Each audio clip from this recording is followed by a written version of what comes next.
And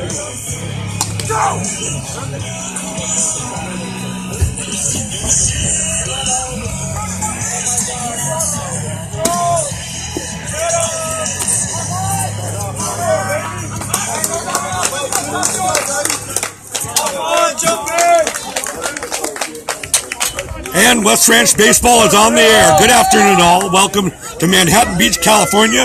Ronnie, Wald on a broadcast solo bid. We're going audio only. Audio only for this broadcast. It's the CIF D-1 first round playoff as the Wildcats again go into hostile territory down here in the South Bay of LA County to face off against the Mustangs of Mira, Costa. Mira Costa High School. On the hill for them, Christian Bodlovich and Ryan Camacho start things off for the Cats. He takes a fastball and the pitch is going to be a strike. And we are off and running. 0-1 right now to Ryan.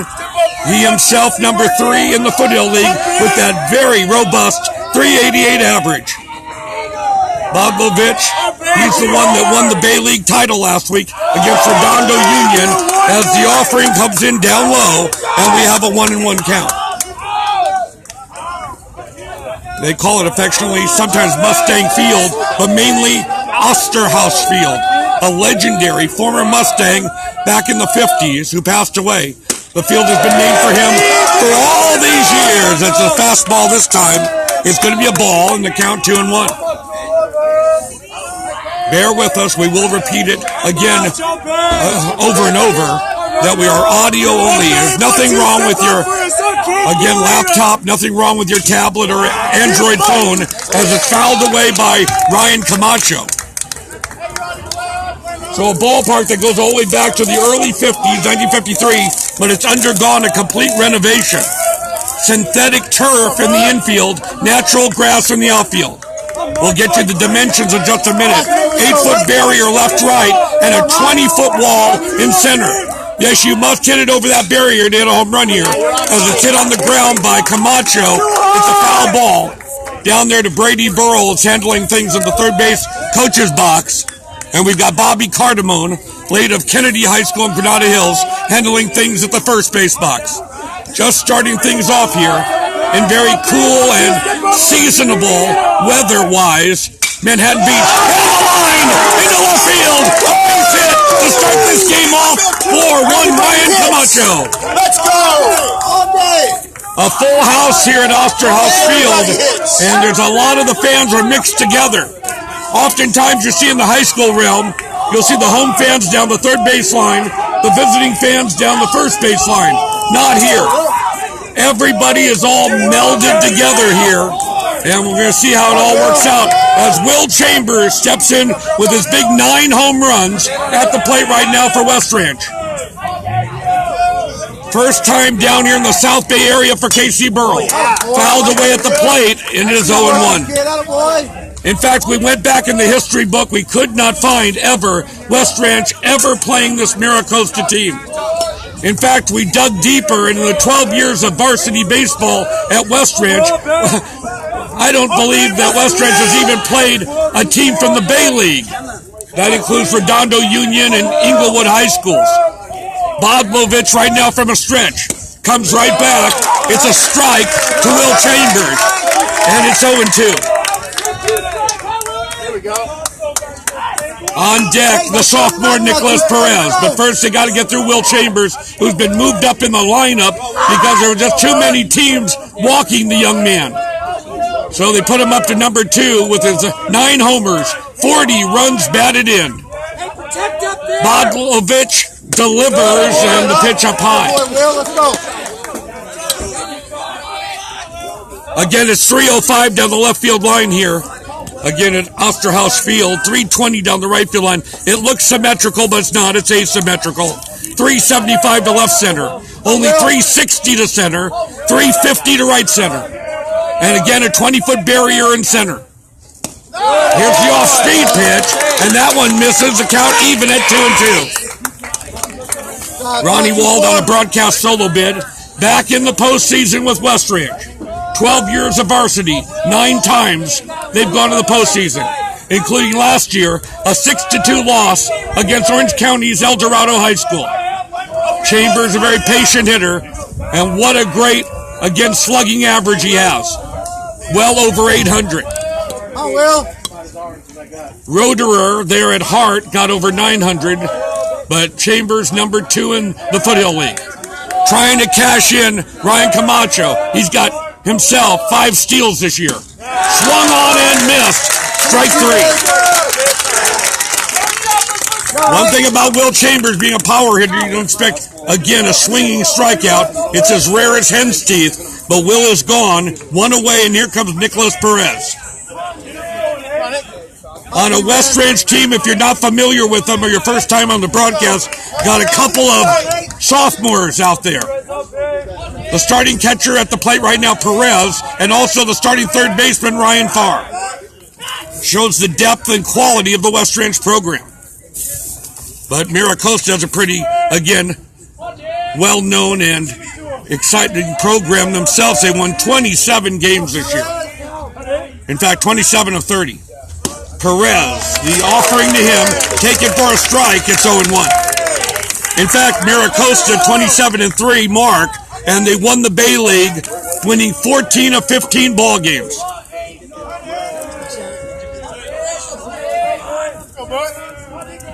The wind picking up. We see Old Glory on the campus, and it's moving with rapidity there with the California State Grizzly Bear flag off in the distance. Their head coach, Keith Ramsey, told me it's a right-to-left situation in terms of the wind blowing off the Pacific Ocean. Pacific Ocean blew only about a mile from this campus. National Weather Service tells us temperatures in the 70s, along with a 10 to 15-mile-an-hour gust, fouled away by Nick Perez, count 0-2.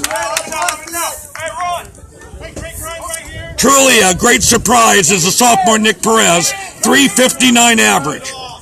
The team hit 14 cumulative home runs, and Nick had 3 of them. 16 runs batted in.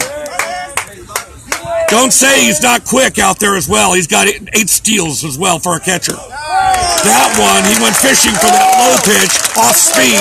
He ends up striking out. After the single by Camacho, strikeouts to Chambers and Perez, and here comes JC, Jovan Camacho. Again, for our new fans around the country, we're not just based in Southern California. We're going around the world right now. Jovan Camacho, the slightly older brother of Ryan. Twin brothers, also playing the West Ranch football team. They're all league in the football realm. Bodlovich delivers. This is hit on the ground to the second baseman. Dylan Dennis, throw to first, just in time for the out. The Cats are expended in the first. They leave 1. And after 1/2 inning of play here, again at the CIF D-1 first round playoff, West Ranch nothing, and the Mustangs of Mira Costa coming up. We'll be right back.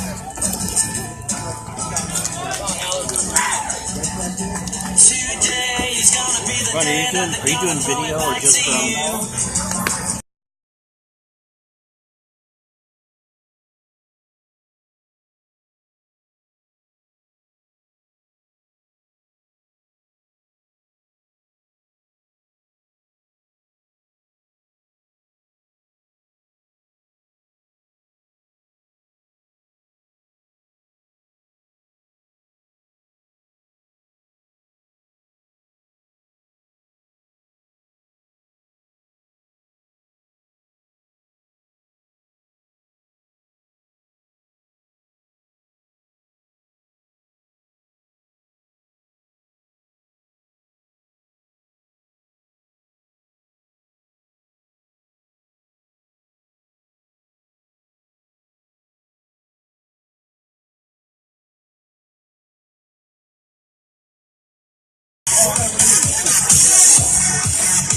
Welcome back to Carl Osterhaus Field here in Manhattan Beach, California.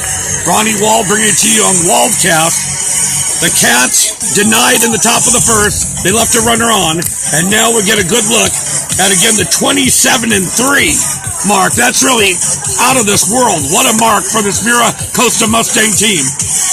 And as we said, they won 14 and lost only 1 in the Bay League to get the championship. Chase Medroff followed by Nathan Nikaza, and then Kyle Karos up against right now. And good to see him out there. Of course, as he winds down his West Ranch career, the hard-throwing left-hander Alex Burge. Alex already committed to Loyola Marymount is quite interesting. Here we are in the South Bay near the LAX, and that's where Loyola Marymount's located, Westchester. So he may get a chance while he's down here to get another look at that great campus, which he'll be part of next year. As for right now, Burge, a 2-1 mark, 2.47 earned run average, his 5th start of the year. Remember, his starts, his innings pitched, all abbreviated because he had that tendon injury. Allowed other West Ranch pitchers to step up. Remember, we're audio only here. Audio only, as Chase Medroth will start things off right now for the green and yellow clad Mira Costa team. And the pitch is over for a strike, 0-1. 2021. As we said, azure blue skies. Not earlier.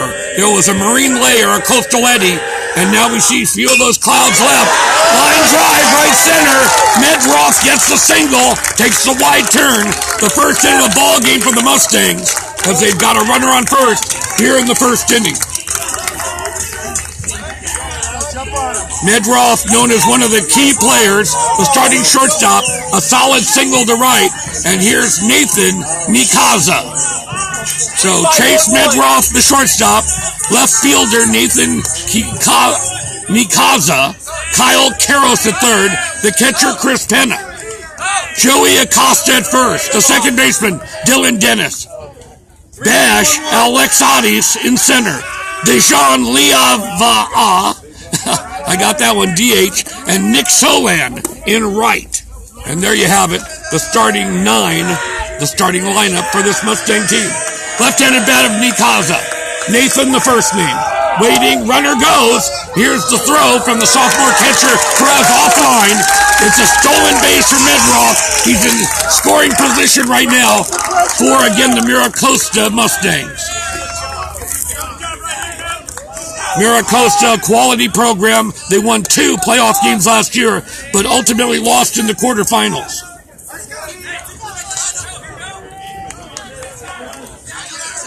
According to their coach, Keith Ramsey, in his second year at the helm, this ballpark, Osterhaus Field, is not either a hitter's or pitcher's park, but it does help a lot if the wind is blowing out to left to help a right-handed hitter.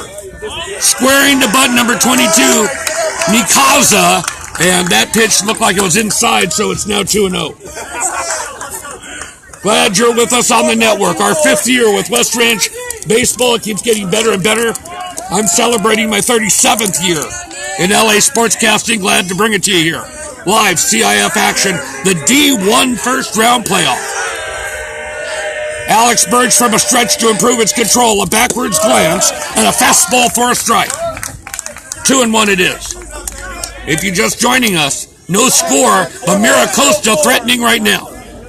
A single and a stolen base from Chase Medroth, and now their number 2 hitters up there right now at the plate. And he is a formidable guy. He's hitting .377 this year with 14 RBIs. Nathan Nikaza. The pitch is a strike from Alex Burge. We saw Alex's parents. They're here. Mr. Burge, of course, his lovely mom, Ann, in attendance. All the moms and dads are here because there's so much on the line. Winner moves on. Loser ignominiously goes home. Right now, Burge up there. As Coach Burrell said, LMU's getting quite a player here. And the pitch misses with the curveball, 3-2.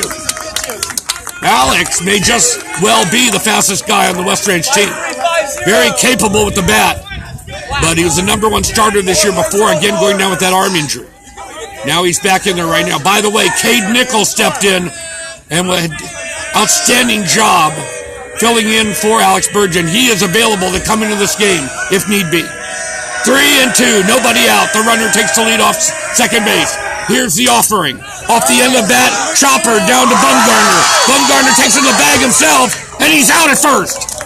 For a moment in time, Justin Bumgarner looked like he might be able to flip it over to Alex Burge, but he fumbled the ball, recovered, and then knew he had to take it by his lonesome to the bag for the first out. However, even though they got Nathan Mikaza out, scampering over to third is Chase Medroff. And now here's Kyle Karros to the plate. If that name is familiar, you may have read that outstanding article on Kyle and his brother Jared playing for this, again, Mira Costa team, written by Eric Sondheimer in the LA Times. Here's the pitch inside and tight. It gets away from the catcher. The throw at home, not in time. There's a lot of room between home plate and the backstop. Nick Perez went back to get that wild pitch. The throw to Burge not in time, and scoring under the throw, Chase Medroff, 1-0 Mira Costa. Galatly at second, and now he's out there, the senior, going to console another senior, Alex Burge, saying, yeah, you can get out of this one. Don't let it affect you. In fact, the wild pitch almost hit Karros at the plate. Karros leapt out of the way, almost like he was a high jumper. He's a big kid, and by the way, only a sophomore, if you can believe it, 6'3", third baseman. The curveball is a strike, and it's 1-1. So Eric Sondheimer was able to reveal that famous last name, the pitcher Jared Karros, the third baseman at the plate right now, Kyle Karros, and their famous dad, who's in the stands right now, the former Dodger great Eric Karros. Now Burge off speed and misses outside, and it's 2-1. Eric working in the broadcasting realm for the last several years, but also a legendary Dodger, the all-time Los Angeles Dodger home run leader. And his son, all grown up, 6'3" at the plate right now. Swung on and missed. Alex Burge brought out the heater that time. That would show up on the highway patrol, a gun, that one. No doubt. That was speeding incident. 2-2, 1 away. Alex trying to feel it right now. Runner already has scored on that wild pitch. 1-0 Mustangs.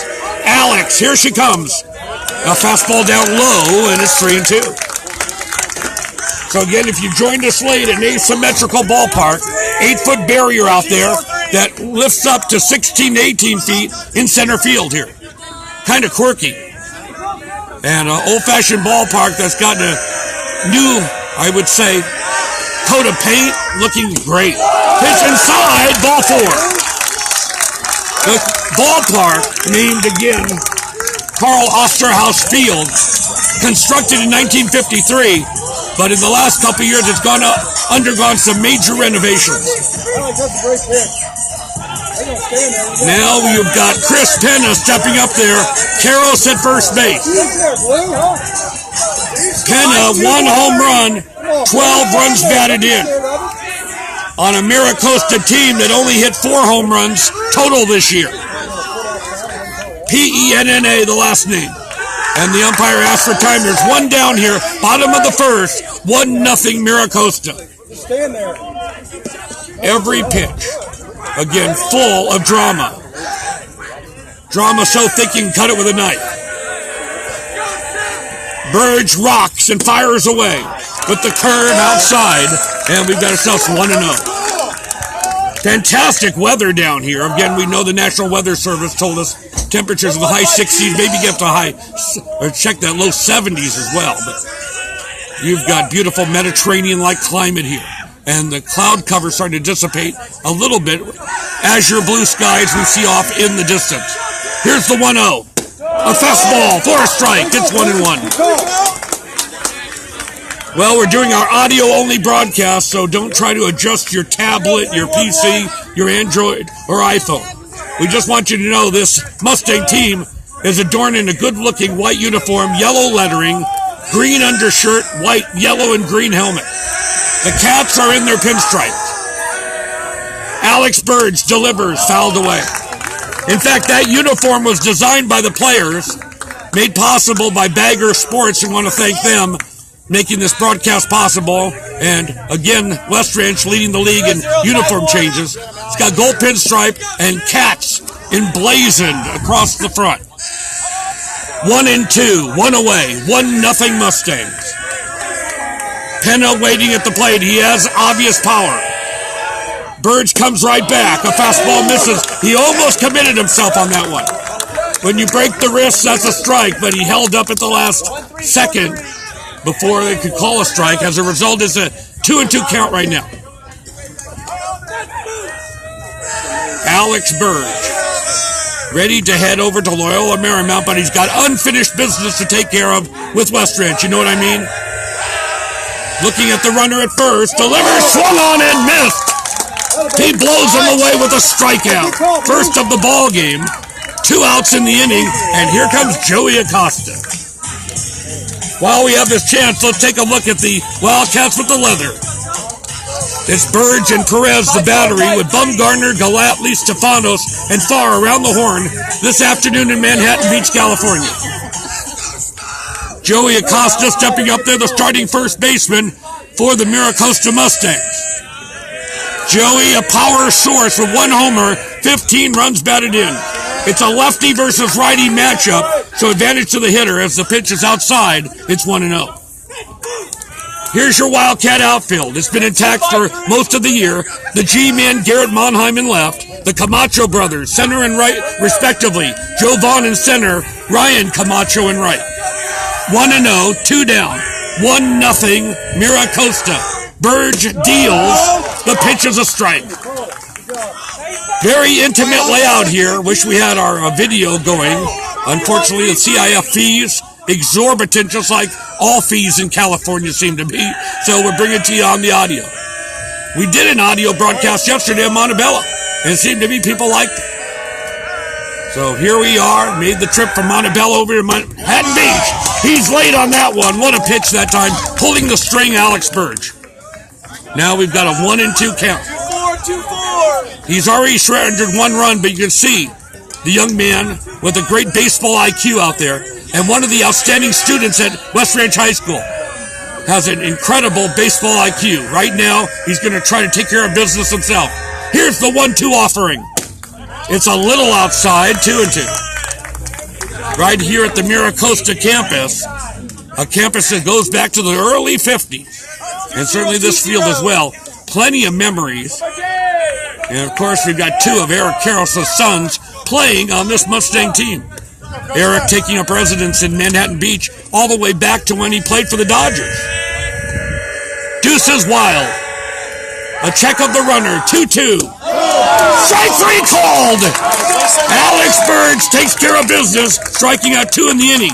He surrendered 1, however, and after 1 complete, Mira Costa 1, West Ranch nothing. You're on Waldcast.com, and of course the West Ranch Baseball Channel. We'll be right back.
Welcome back, everyone, to again Osterhaus Field on the campus of Mira Costa High School. 1-0 Mustangs of Mira Costa. It'll be Stefanos, Monheim, and Galatly for the Cats here, and this the top of the 2nd inning.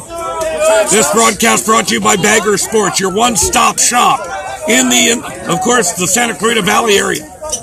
Moving to new digs, but you can always catch up to them on Cinema Drive. There, of course, they have their own West Ranch section in the store. That got me excited. It's now first pitch to Stefano, swung on and missed, 0-1. Bagger Sports, thanks for all your support. And the team looks great. As the pitch finds itself down low, Stefanos has seen his average rise. Now it's upwards of 276 average. 1 homer, 18 runs batted in. The reigning player of the year, MVP of last year in the Foothill League. The young man, Bodlovich, comes right back. Pitch gets away from the catcher. So the battery for this Mustang team, Bodlovich and Penna. Joey Acosta at first, Dylan Denniser, second baseman, Chase Medroth, the shortstop, and Kyle Karros at third base. Bodlovich, first name Christian, affectionately known as Chris. Here's the offering, inside and tight. It's 3-1. Nathan Nikaza in left for the Mustangs. Bash Alexadis in center. Nick Sulin in right. 1-0 Mustangs. This one hit high and deep down the left field line, and I'm telling you, that looked like one of my 4-irons at the golf course. Starting to hook away. Great hits on the pitch here. Great hits. Stefanos hit a shot over the batting cages at Wildcat Field. So obviously his timing is a little bit different than last year's timing. He got out in front of that one. If he straightened it out, it's out of here. On deck for the Wildcats, Garrett Monheim. Bodlovich. Off the end of the bat, the roller down to the third baseman, Karros. The throw just in time for the out. Showing that great speed. The catcher turned shortstop, one crease to Stefanos. So with one down, here is the G-man, Garrett Monheim. Garrett will be back next year. He's a junior. Of course, we had our banquet. They always seem to have it right before the season ends, before the playoffs. And we had a chance to say goodbye to a lot of the, again, important legendary seniors that have made the West Coast program what it is. Fastball taken inside and high to Monheim, 1-0. Audio-only broadcast if you're coming in, seeing some fuzziness on your screen. You can't blame an adult beverage. That's nothing to do with it. We're audio. Old-fashioned broadcast. Pitch is a fastball, and it's a ball, 2-0. This is called the CIF D-1 first-round playoff. Yesterday, we had the D-4 playoff on Waldcast. Montebello and St. Paul. What a great dramatic game that was. Went into extra innings, 1-0 Montebello.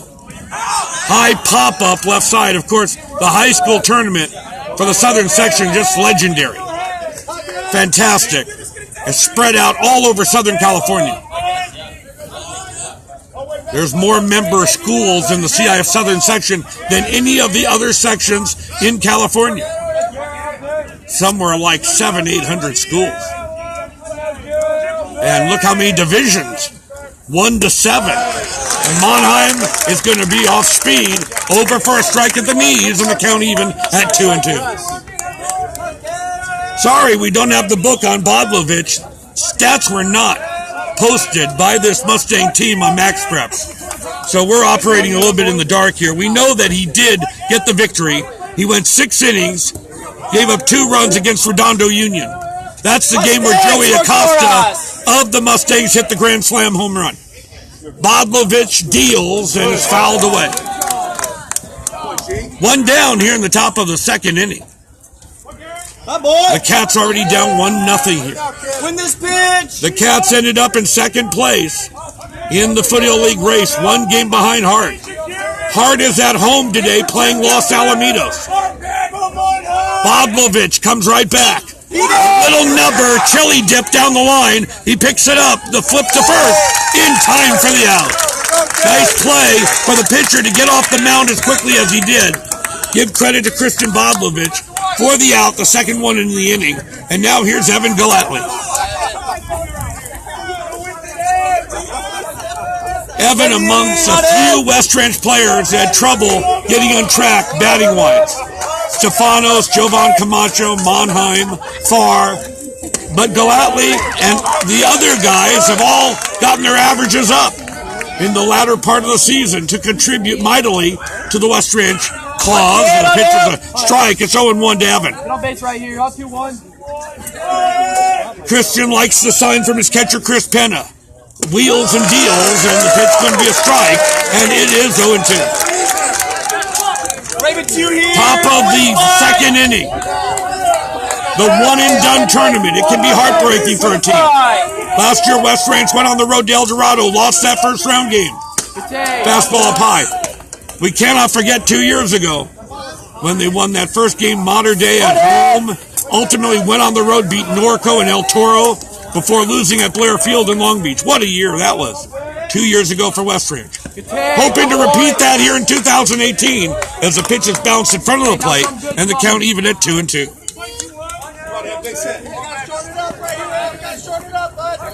What a great place to play baseball here. Temperate, beautiful weather, and that coolish breeze off the ocean. This is it high and, again, a shallow fly ball. It looked like it had more life to it, but it's going to be hauled in by the center fielder out there, Bash Alexades, for the third out in the inning. So already in this ball game, setting down 6 in a row, is Christian Bodlovich, the starting pitcher for the Mustangs. Mira Costa, 1, West Ranch, nothing. We'll be right back.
Heading into the bottom of the second inning, 1-0, Mira Costa.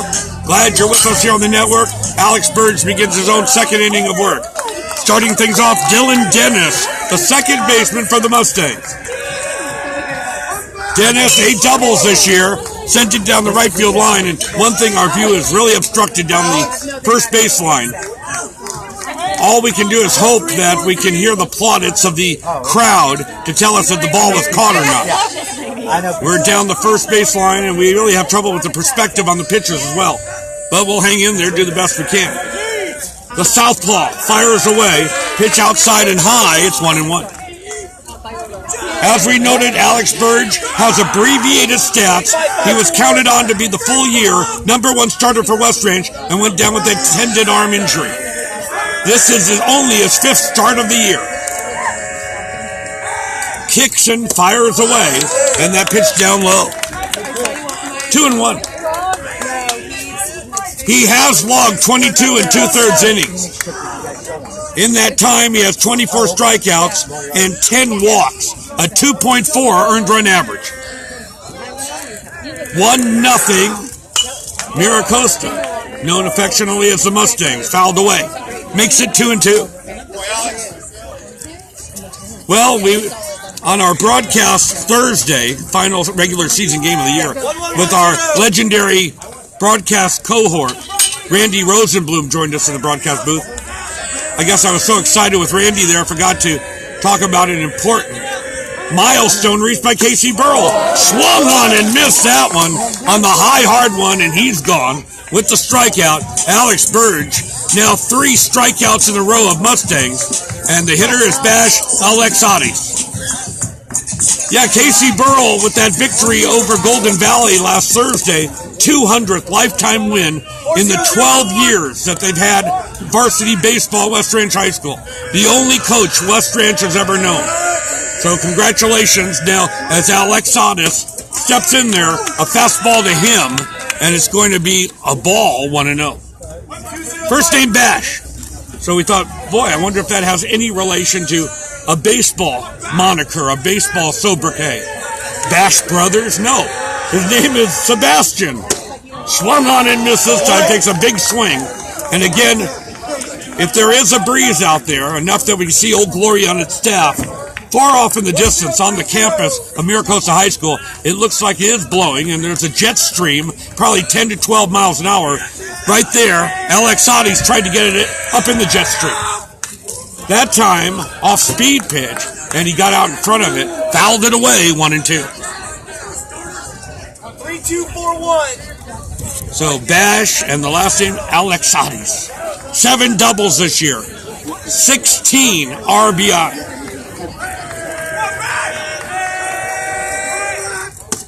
Comes right back with a pitch up high.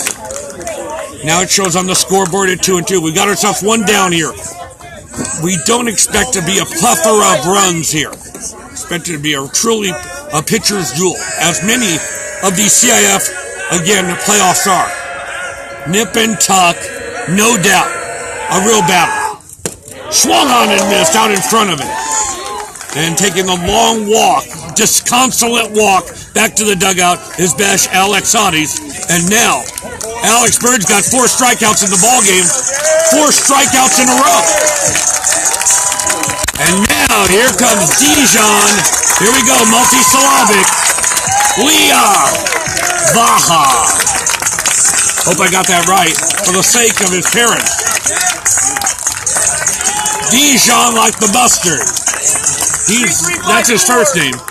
Leah Baja, the last name. And they're really cheering him on. He must be a personal local favorite here. Left-handed bat, lefty versus lefty, fisted. Oh, thank you for that, Mr. Clark. There was a moment of silence before the game, and now we know why. Unfortunately, sadly, D-1's father passed away. So we had a moment of silence before the national anthem. Our hearts and prayers go out to this young man who's being cheered on by the fans here. He's out there just for inspiration of his dad. The pitch is a fastball high. It's 1-1. So even if you're from the other side, you got to be rooting for this young man right here. You can't deny it. Alex Bird's looking for a sign. Always the competitor himself. Kicks, and here she comes as the pitch is outside low. Did he commit himself? No, he did not. Again, you got to break those wrists, and they checked with the secondary umpire. He's working the third baseline. He said no swing on the part of D-1. 2-1, 2 away. And here we are in the bottom of the second inning. 1-0 Mira Costa. Alex Bird, steely-eyed, delivers away as it's fouled away. Left side. Oh, I wish we had our video going here. It's a full house right here. Again, at Osterhaus Field. It's great to see, again, the spirit.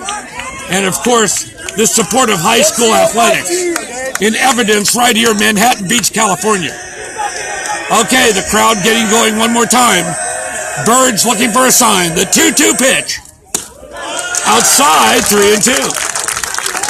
So cheering on the young man. The prayers go out to him and his family. He could have easily sat out this ball game, but he's out there in inspiration. And we see written down there in tape on his right ankle, "Rest in peace, Dad." Very inspiring. Burgess 3-2. There's going to be a ground ball, 2-hopper, over to Evan Galatly. Flip to first, and that's the end of the inning. So Mr. Burge has 5 in a row, he said down, of this Mustang team. After 2 complete, Mustangs holding on to that nebulous, razor-thin 1-0 lead. We'll be right back.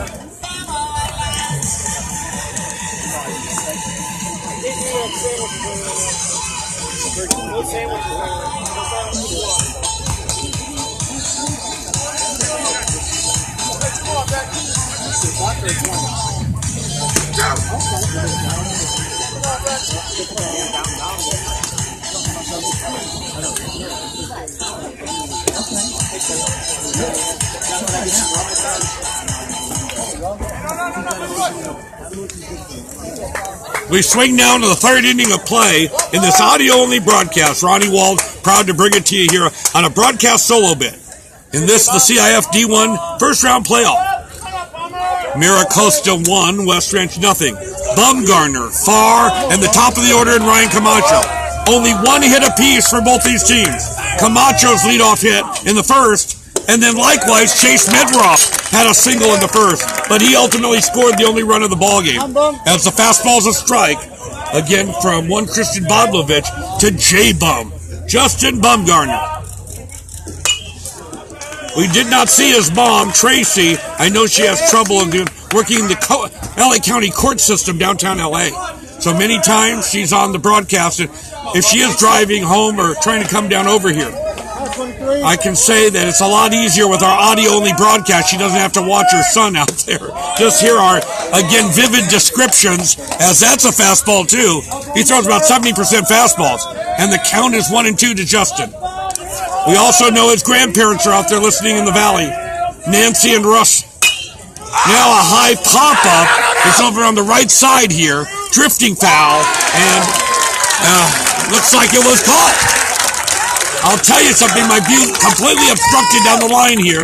It was flared off to the right side, and of course the crowd acts as our other set of eyes, and once they applauded, I knew that the pop-up was caught in foul territory, so Bumgarner is gone. 1, 2, 3, 4, 5, 6, 7 in a row, set down by Christian Bodlovich, and here's Ryan Farr. Amazing story, one of the two sophomores starting for West Ranch High School. The curveball down low to Ryan. Ryan has been an outstanding fielder from day one, placed in a very difficult, again, proximity over there at the hot corner. He's just been spectacular at third. As the fastball is good enough for a strike and the count even at 1-1. However, his hitting has had come up to par, and he had a streak recently where he went 5 for 7 last week. And he's got his average all the way up to 262 now. He's also chimed in and contributed with 9 runs batted in. Almost committed himself on that one. One thing about the sophomores, Nick Perez and Ryan Farr, they get a baptism by fire, the opportunity to see some quality pitching and quality opposition in this Mira Costa team. Why not? They won 27 games this year. The curve this time, it's outside 3-1. Talking to Casey Burrell before the game, he made it abundantly clear. West Ranch must play near perfect in the playoffs to move forward. That's going to be ball 4. Outside with the fastball. The speed of Ryan Farr at first with 1 down as we head to the top of the order with Ryan Camacho. Casey went on and told me we need to make all the routine plays. And we have to make some great ones on defense. One more thing, there's always an unsung hero in the playoffs. So we'll see who will, again, step into the footlights in this particular ballgame. Camacho, 388 coming into this ballgame. After he did get the hit, a solid single in the first, he is getting close to a 400 average this year. 1 homer, 19 runs batted in. The Camacho brothers, they got a football season coming up for West Ranch. They'll be back next year as seniors. The pitch is a strike to Ryan, and it is 0-1. 1 down, top of the third. 1-0, Mira Costa. They're called the Mustangs. Nom de plume for West Ranch, you well know, the Wildcats. Cats and Mustangs taking on each other here in Manhattan Beach. Bodlovich rocks and fires away with a pitch that's up high and outside, and it is 2-1. Check that 1-1. On deck, Will the Thrill Chambers. And Will himself rewriting the history book for West Ranch. Now the all-time career RBI leader in West Ranch history. Waiting his turn on deck. Hoping Ryan can get on with that speed. Curveball outside, and it's 2-1. So for West Ranch, Ryan Camacho, followed by Chambers, Perez, then Jovan, Stefanos, Monheim, Galatly, Bumgarner, and Farr. 2-1, one away.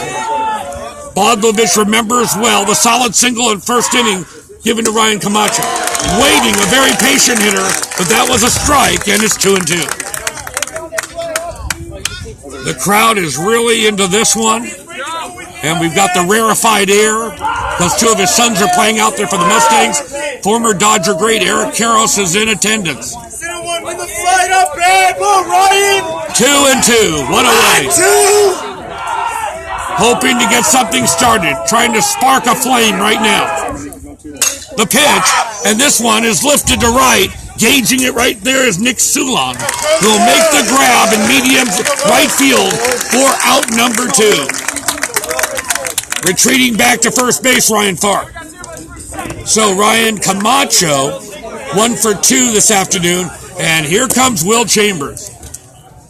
A very rare strikeout for a power hitter of the caliber of Will Chambers, and it was swinging in the first inning against Bodlovich. Hey, Will, here we go. So let's see what kind of adjustments he makes. By the way, Will is still chasing history, 9 home runs. He needs 1 more to tie for the all-time leadership in one season in West Ranch history. But doesn't have that on his mind right now. He's got the playoff on his mind. Pitch down low. Will Chambers already spoken for. He's going to be a gaucho. UC Santa Barbara bound, Goleta, California. And his lifetime friend since kindergarten, Stefanos, is going the other way to Biola. Go figure. Bodlovich deals. Curve for a strike. It's 1-1. 1-0 again. Mustangs of Mira, Costa. But Chambers, as we all know, one swing of the bat. By the way, he loves, as a left-handed hitter, going the other way. And the breeze is kicking up. Can he get it up into the jet stream right now? 9 homers, 40 runs batted in. Bodlovich taking his dear sweet time about it. Fastball inside and tight. It's 2-1. So with the 40 RBIs this year, Will added in his career at West Ranch another 44. He's got 84 a lifetime. Trying to pass, or at least tie, Jake Bernards, who had the 10 home runs in 2009. A very tough out. One of the toughest hitters in SoCal. Will the Thrill. Hit hard to center. Chasing it down. It'll fall. Left center field. Hesitating far. Here's the throw to third. It's not in time. It's a single for Will Chambers. Wildcats at first and third here with 2 outs in the top of the 3rd inning. So Will Chambers, 373 average, delivers like your mailman with dispatch and surety. And now here's Nick Perez, the hitter at the plate. Perez struck out himself in the first. Kind of interesting batting order. Nick Perez, the sophomore, you think he may bat number 2 in the lineup, let Chambers bat 4, or at least 3rd. But no, they weren't giving Chambers anything to hit. So they moved him up to number 2, and the sophomore hits 3. Big swing on the part of Nick Perez. He comes up empty, 0-1. Top of the 3rd, 2 out. If they get that far, JC is on deck. Nick Perez, mom and dad, in attendance. Here's the offering. Swung on and missed late on that one. As we said, he's getting his baptism by fire. Baseball 101 presented again from the senior Christian Bodlovich to this young man, the 15-year-old, the sophomore Nicholas Perez. Hey, one of Eric Karros' sons out there, he's a sophomore. He's playing at third base right now for the Mustangs. Bodlovich, very patient. And the pitch swung on and missed, strike 3. Perez is gone. The Cats leave 2. We now have gone 2.5 here in Manhattan Beach, California. 1-0 Mustangs. Or should I say, you're listening to the West Ranch Baseball Channel. We almost thought you were watching it. We're audio only this afternoon. So glad you're with us. Hey, how you doing? Excited out here. How's the kid? Good. I thought his name makes season in the paper. Yeah. Good stuff. He's only junior with his wife. That's where I was. He's a junior. So he's a senior. He's like that. Yeah, that's why we were laughing. I walked over and said, it's amazing.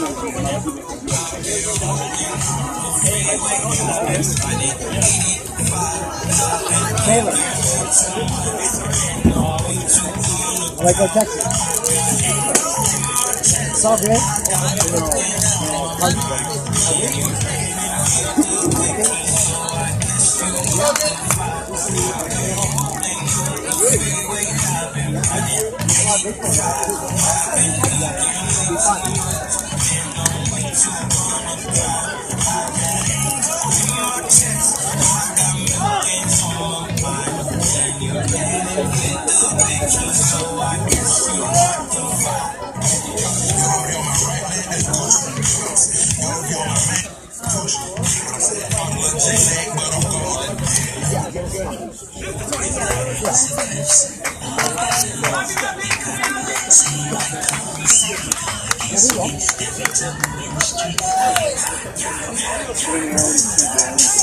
It's the bottom of the third, everybody. 1-0 Mustangs.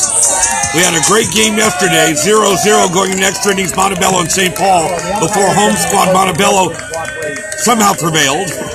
That was a pitcher's duel, and this is shaping up to be an old-fashioned pitcher's duel as Burge rocks and fires away with a ball 1-0. The hitter is Nick Solan, followed by Chase Medroff, and then Nathan Nikaza, Nikaza.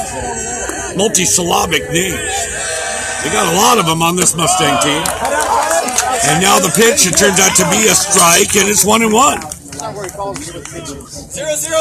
Except for the lone run given up by, again, Alex Burge. He has struck out 4 of the last 5 Mustangs. The big kick, and here's the delivery, and it's a fastball taken outside, 2-1.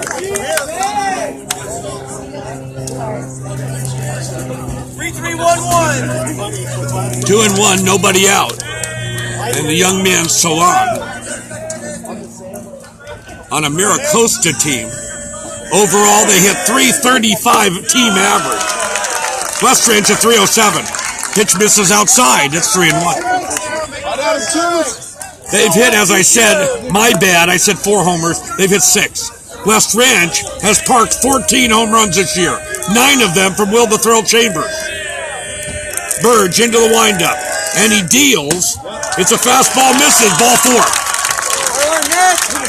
So Solon, the number 9 hitter, is the second walk of the ball game for Alex Burge, and J-Bum, also a graduating senior, needs to go out there and have a word again with Alex Burge.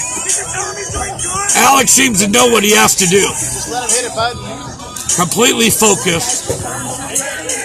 His dad is the head and the director of the Southern California Thoroughbred Horse Association, working out of Santa Anita. I'll tell you, one great thoroughbred he has bred himself is his son, Alex Burge, a real fighter out there. They talked about Secretariat and referring to the great heart of that fabulous thoroughbred. Well, the heart of the lion is in Alex Burge. He's come back from injury time and time again, and now, in what may be his final start ever for West Ranch, he's right now down 1-0. Curveball inside and tight. No, the umpire says, no way, that's a strike. We're off at a 45-degree angle down the first baseline, so we take another moment just to try to analyze and codify and see what kind of pitch it is. The umpire made it clear, even though the hitter, Chase Medroff, was pushed off the plate on that pitch. The count 0-1. Alex comes right back. It's going to be a fastball. He backed him off the plate. This one near his ankles, but the umpire said that's a ball for sure. Count even at 1-1. Again, Burge and Perez, your battery out there. On the blue-clad West Ranch team. Now, those look like white pinstripes, but they're not. They're gold pinstripes in a uniform designed by the players. White hat with the gold lettering WR emblazoned on the front. Quick throw to first to Justin Bumgarner. Well, Justin's got a lot of playing time because of that knee injury suffered by Will Chambers. He was hit on the kneecap by a pitch at Hart High School, but he's recovered fully out there for West Ranch. They left him in the designated hitter role and allowed J-Bum to finish the year. And Justin Bumgarner, thank you very much, hitting .385. Medroth, just a little roller back to the box. Burge underhands it and scooped out of the dirt by Justin Bumgarner. So Alex Burge decides from quite a distance, at least 15 feet away, to underhand it. And J-Bum had to scoop it out of the dirt just in time for this, the first out of the bottom of the third inning. Scampering into second. Remember, Nick Solon, he walked to start this inning, so truly, Medroth's ground out acted as a sacrifice, but it'll show up as a ground out on the scorecard. Nathan Nikaza, the hitter. A talented left-handed bat for this Mustang team. Off the end of the bat, a three-hopper down to Evan. Flip to first, and scampering into third is Nick Solon. However, 2 out. And here comes Double K, Kyle Karros to the plate. Well, he's got his brother, Jared Karros, a junior, already spoken for. He's going to UCLA, like his famous dad. His brother, the junior, 6'6". Kyle, whatever they feed him in the Karros home, it's working. He's 6'3", a sophomore. Growing himself by leaps and bounds, and at the plate right now. First pitch swinging, fouled away over here near our broadcast position, and it's 0-1. Jared comes in, or should I say Kyle. Jared's the one that's going to UCLA. Kyle unspoken for yet. The third baseman, he comes in at .261 average. The image of Eric Karros at the plate with his batting stance. All right, one more time, Burge. Again, the delivery. Here she comes. And the pitch is inside. It's 1-1. 1-3-5-2. A lot of patience shown by this young man. He's far beyond, again, his sophomore designation. You can tell up there. A lot of poise. They'll give him a head start, and particularly playing in these big games. No doubt, the learning curve. Here's the pitch. Got out in front of that one. Alex Burge had his number on that particular pitch, and now he's run the count 1-2. However, again, 90 feet away from scoring, their second run of the ball game, Nick Solon over there at third base. He walked, and then a couple of ground outs for Solon to second and now to third. Kyle Karros waiting, and Burge ahead in the count 1-2. Burge from the stretch. Swung on it. That's strike 3. They're going to come out and mob Alex Burge on that particular strikeout. He's got 5 strikeouts in the ball game, and the Mustangs leave a runner at third. After 3 complete, Mustangs 1, Wildcats nothing, here at the CIF D-1 first round playoff on the West Ranch Baseball Channel. So glad you're with us.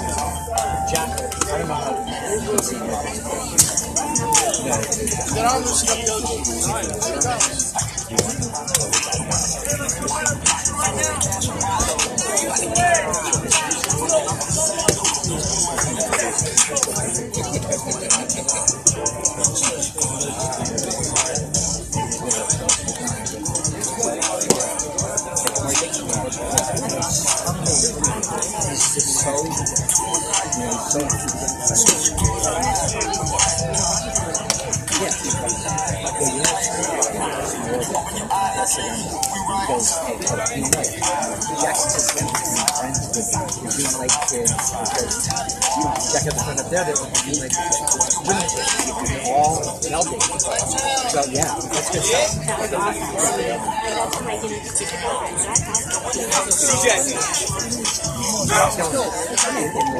In life because he's moving on. He's going to pick up. But he not the wherewithal to end it all. He wants to be Jovan Camacho, Cristo Stefanos, and Garrett Monheim for the Cats here as we swing to the top of the fourth inning. Welcome back, everyone, on a Chamber of Commerce day right here in Manhattan Beach, California, the South Bay area, and if you can believe it, West Ranch has never played a ball game against this Mira Costa team. We went back in the record book, never taken place. Now, a bunt quickly laid down by JC. The throw in time. He tried to bunt for a base hit.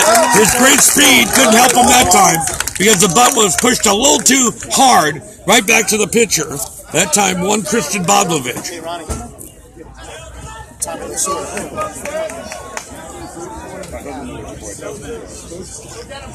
We've got baseball royalty in the house. I already said, of course, Eric Karros, the all-time LA Dodger home run king. And guess who's behind the plate right now? The legendary Hall of Famer, Tommy Lasorda, here at this ball game. I'll tell you something. All we need left is Eric Sonheimer from the LA Times to make it perfect as the pitch comes in as a strike to Stefanos. As long as A-Rod doesn't show up. Mr. Clark said it. Ground ball right down to Karros. Scoops it up. Throw to first in time for the out. 2 down just like that. A very efficient pitcher, Christian Bodlovich. And no doubt, economy of pitches being shown by him in this ballgame. Your turn, G-Money. So he gets Camacho and Stefanos, and here's the G-man, Garrett Monheim. Garrett's a junior. As we noted, he'll be back next year, along with the Camacho brothers. And Nico Clark and all the rest. It'll be a fun year. But they got to get through 2018 first. As that fastball is inside, it's 1-0. West Ranch, ranked number 28 in Division 1. Mira Costa, number 13. That curveball, Garrett very patient at the plate. Taken low, it's 1-0. Keep pounding it. West Ranch looking for their 20th victory of the year if they happen to get this win on the road against this very tough Mira Costa team. How tough is Mira Costa at home? If you're a West Ranch fan, I hate to tell you. They've won 11 of 12 here at Osterhaus Field. West Ranch, however, as this is fouled away on the part of Garrett Monheim in the count 2-2. West Ranch does not have a problem this year on the road. They're 7-3 away from the home cooking of Wildcat Field. Casey Burrell has steered them into the playoffs 9 of the 12 years they've had, again, varsity baseball at West Ranch High School. Down low with the slider. It's 3-2. For our fans around the country, West Ranch High School, one of the newest campuses in the Santa Cruz Valley. 16 years old, and it took them about 4 years to build up a varsity program. As for Mira Costa, they've been around forever. This field's 1953. A little number in front of the plate. They say it's a foul ball. They'll try it again with the count full, 3-2. Very inspirational plaque if you read it here, if you ever have a chance to come here to Osterhaus Field. Named for, again, Carl Osterhaus, a former Mustang, who was one of the best pitchers around in the early 50s in the high school realm, and in the mid-50s was tragically killed before his, again, possible pro career could even take off. As a result, they named this field for him. Again, way back in 1955. 3-2. Swung on and missed, strike 3. 1, 2, 3 strikeouts from Christian Bodlovich. The old-fashioned pitcher's duel continues here in Manhattan Beach, California. As we head now to the bottom of the fourth, still it remains Mira Costa 1, West Ranch nothing on the West Ranch Baseball Channel.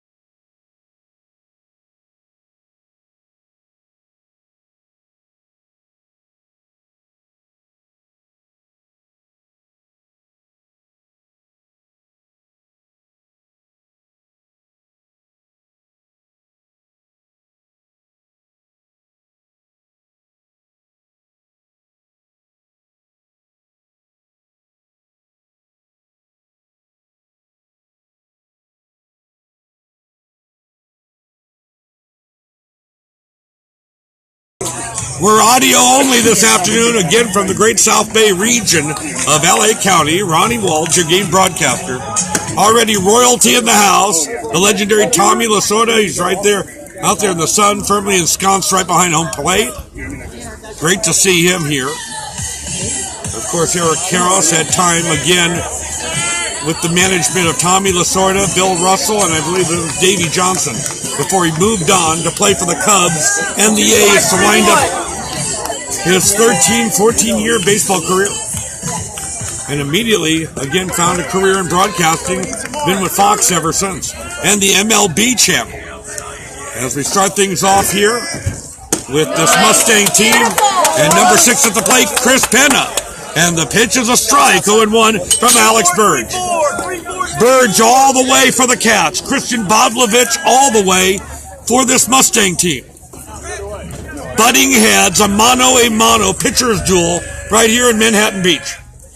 The fastball popped the mitt that time of the sophomore catcher Perez, and the count even at 1-1. 0-5-0-3. The asymmetrical Osterhaus Field.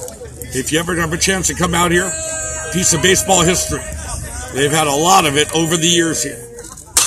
As this is hit on the line, coming up quickly, the G-Man, Garrett Monheim, to make the grab for out number 1. So tagged that time by Chris Penna, but ultimately flagged down by Monheim in left, and here comes Joey Acosta.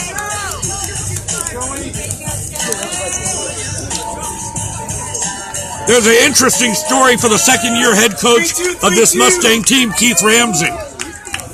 That last name Ramsey, think of someone very prominent in Southland sports history, and he's related to him. As the left-hander comes in right now to the angular one, Joey Acosta, and the fastball is over for a strike. 4-2-5. Keith Ramsey's uncle was the legendary PA announcer, John Ramsey. If you grew up in Southern California, you went to the Laker games, the Dodger games, the Kings game, he was the, again, baritone, sonorous voice of all those events, the Coliseum, Dodger Stadium, and the Forum. As that one, he gets a little piece of it in the count 0-2. Burge working swiftly. The 0-2, he committed himself. He strikes out on the high hard one on 3 pitches. 6 strikeouts in the ball game for Alex Burge, who's feeling it right now.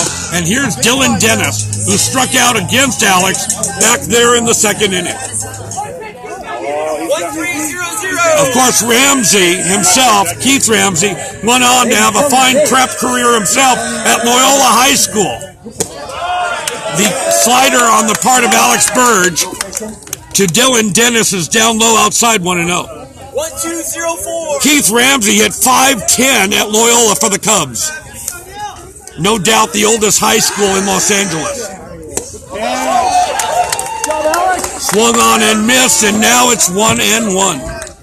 Loyola High School founded during the Civil War, if you can believe it, 1865. And Keith Ramsey probably had the highest average in history there. A little piece of it that time fouled away 1-2. By the way, Keith Ramsey was also the soccer goaltender on the state championship team for Loyola.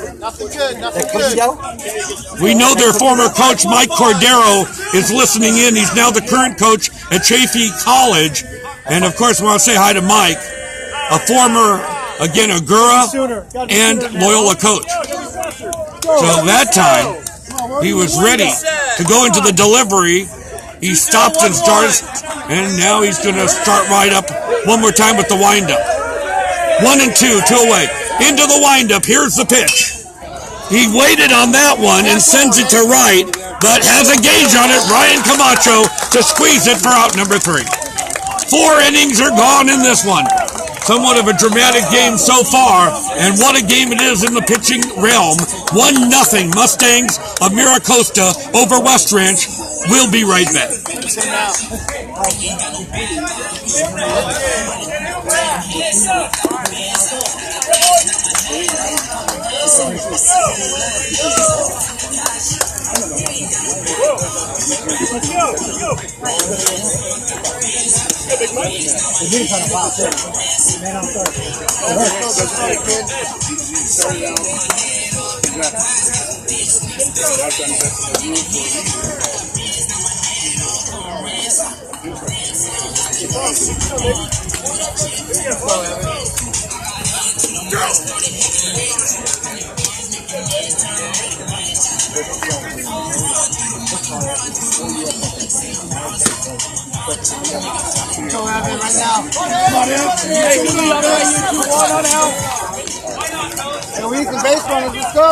We swing down the fifth inning of play. It remains 1-0 Mira Costa.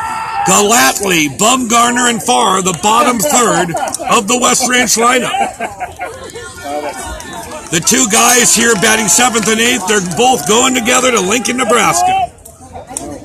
As this one is struck and again hard to center field, deep, and it's caught over there by the center fielder, Bash Alexotis. Boy, that was tagged that time, hit on the screws by Evan Galatly.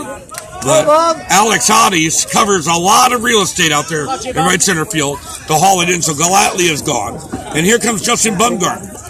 We made this announcement with our West Ranch fans, but we know we've got a lot of, again, new listeners on this audio-only broadcast. As the pitch comes into Bumgarner, it's a strike 0-1. Both these young men, Galatly and Bumgarner, friends for a long time, have committed to Nebraska Wesleyan University in Lincoln, Nebraska, capital of Nebraska, Cornhusker State. And that fastball, our view obstructed for a moment. Not you, Ryan Farr in the on-deck circle. I got it now. 1-1, 1 away. This pitch is a strike to J-Bum. So with the opportunities coming to Justin Bumgarner, he's taken great advantage of with a 385 average. That's in limited duty. Sidewinder delivery, 3/4 that time. Attaboy, way to short it out, 2-3, attaboy. Why not, Justin? First time we've seen a 3/4 delivery issued by the pitcher Christian Bodnovic. Come on, kid. Shows that he can be crafty at times, upsetting the timing of the hitter. That's what great pitching is all about. Justin with that open, strange stance, circular motion with the bat, the fastball. That's going to be taken inside. It's 2-2. One down, top of the fifth. And again, a nail biter going on here on the, again, Mira Costa High School campus. Bumgarner has great power, but yet to hit a home run this year. In the JV realm, he's the reigning Offensive Player of the Year for the West Ranch JV team. And has come up with timely RBIs. He's got 4 RBIs this year, and 2 of them, he would have had 2 more RBIs, but the ball bounced over the fence. He had 2 ground rule doubles. And the runners had to hold up at third. The pitch inside, J-Bum. What a great eye at the plate. Forces the talented pitcher Boblovich to walk him. And so he will take first base, 1 down, and the hitter is Ryan Farr. He worked that count brilliantly, like an Einstein up there, until he was able to get on base any way, shape, or form. And by the way, that's only the second walk of the ballgame issued by Mustang starter Christian Boblovich. And Ryan Farr at the plate. Ryan squaring the bunt. Instead takes a fastball for a strike. As we said, Ryan, the other sophomore. We see number 23, same number that Eric Karros had with the Dodgers. His son at the hot corner right now. He also a sophomore. He's hitting 261. Ryan Farr for the Cats, 262. Fastball. And that one, the umpire says no way. 1-1. And a threat to throw it. Playing a little bird dogging that time. Bluffing a throw. Chris Penna behind the plate right now for the Mustang. Keith Ramsey in his second year running the show for the Mustangs. Casey Burrell, the only coach West Ranch has ever known. This is hit into right center. It's going to fall for a Ryan Farr base hit. Great job from the sophomore getting a hit, a timely hit when they need it. 1 down, Cats at first and second. We head to the top of the order in the person of Brian Camacho. Everybody hits. Let's go. An opportunity, hopefully, to break through the veneer of this pitcher, one Christian Boglovich. They've got 2 on in the inning. In case you're interested, that was the 3rd hit of the ball game for West Ranch. That's how effective Boglovich has been. Now they'll have to contend with Messrs. Camacho, Chambers, and Perez with 1 out here in this, the top of the 5th inning. Boglovich from a stretch to improve his control. This is fisted foul up and over the screen. A souvenir for someone, and it's 0-1. It won't get any easier. I'm sure Boglovich would love to have the pitcher's best friend, the double play ball, because he'll have to contend with Will Chambers on deck. And that is not a very positive eventuality, if you know what I mean. 0-1, 1 away. 1-0 Mira Costa. Boglovich deal in front of the plate. And now he's going to take off the 3rd. J-1 finally finds the baseball. He's not the fastest guy in the world, but he took advantage. Penna knocked it out in front of him. He looked behind him, and the ball was in front of him, in front of the plate, all along. It's not so easy with the cacophonous sounds of the vociferous crowd coming out there. He looked around, and it was right in front of him. By the time he was able to get the baseball, Justin Bumgarner scampered into 3rd base.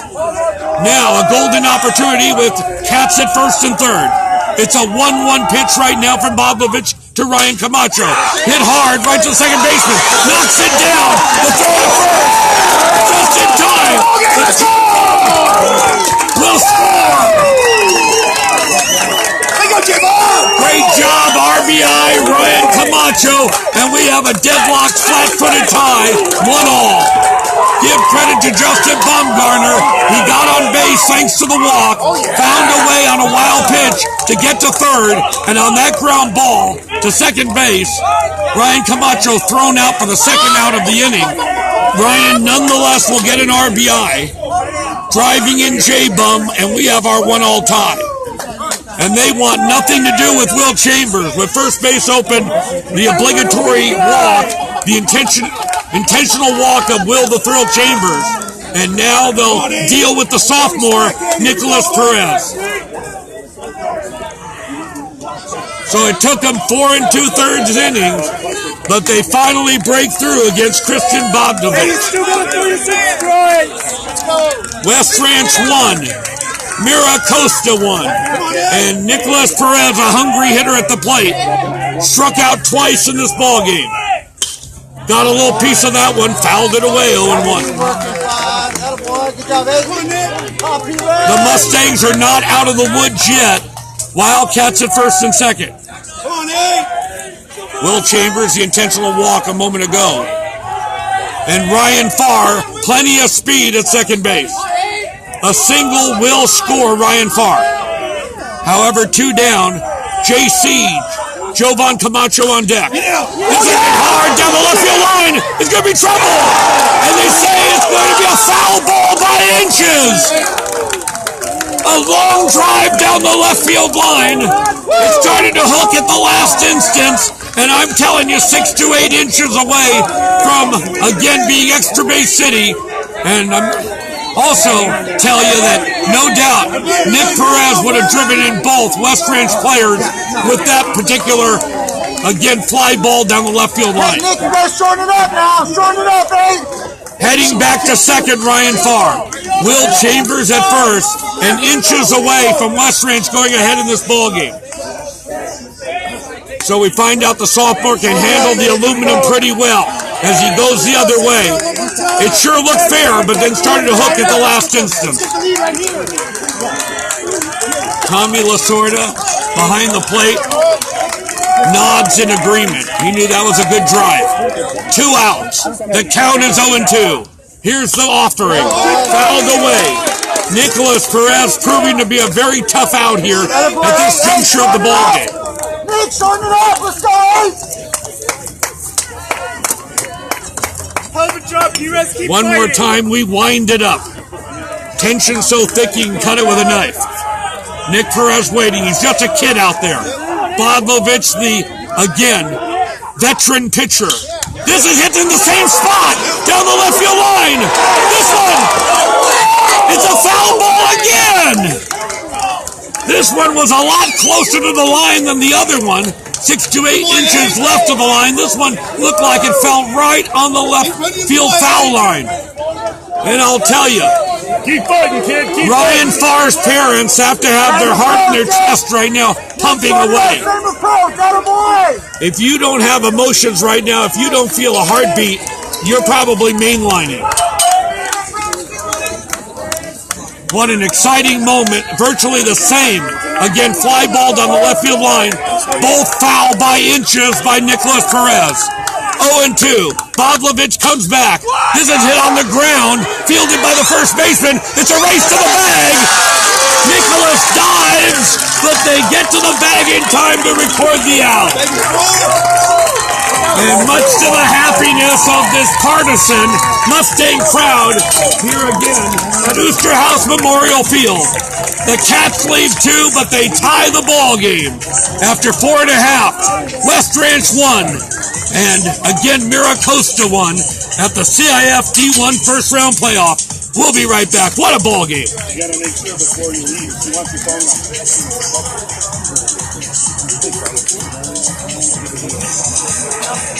He emailed me about 2 properties tonight. He's gonna manage 2 of them, and then they send some things on the one that has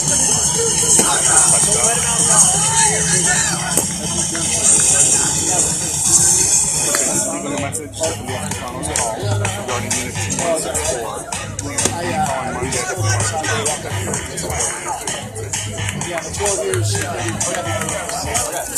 them call, to be honest, right? Let's go, Mr. Wald. Come on, buddy. Boom. We don't let him out of the next inning. He doesn't get out of the next inning.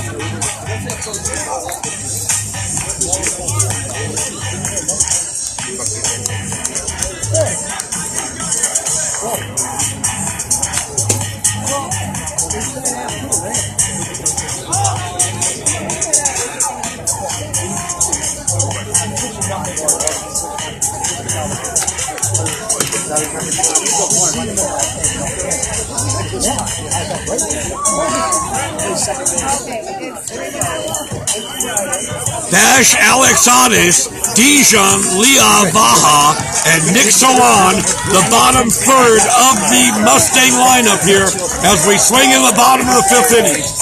As we head into the latter stages, the bewitching hour of this ball game, a flat-footed 1-all tie. So glad you're with us. You take your Friday afternoon, early evening off here on Waldcast and the West Ranch Baseball Channel. Burge begins his own 5th inning of work, swung on and missed at the plate by Alex Hodges. Dash the first name, Sebastian that is, short for that. And waiting at the plate himself, and he has been perplexed. Struck out against Alex in the 2nd inning. High pop-up, shallow right. I'm having trouble, can't see it over here on the side. Finally, it was grabbed over there on the part of Justin Bumgarner for the out. He looked like he grabbed it in fair territory. So he induces Alex Hodges for a pop-out. Dijon Leavaha, the hitter. 1,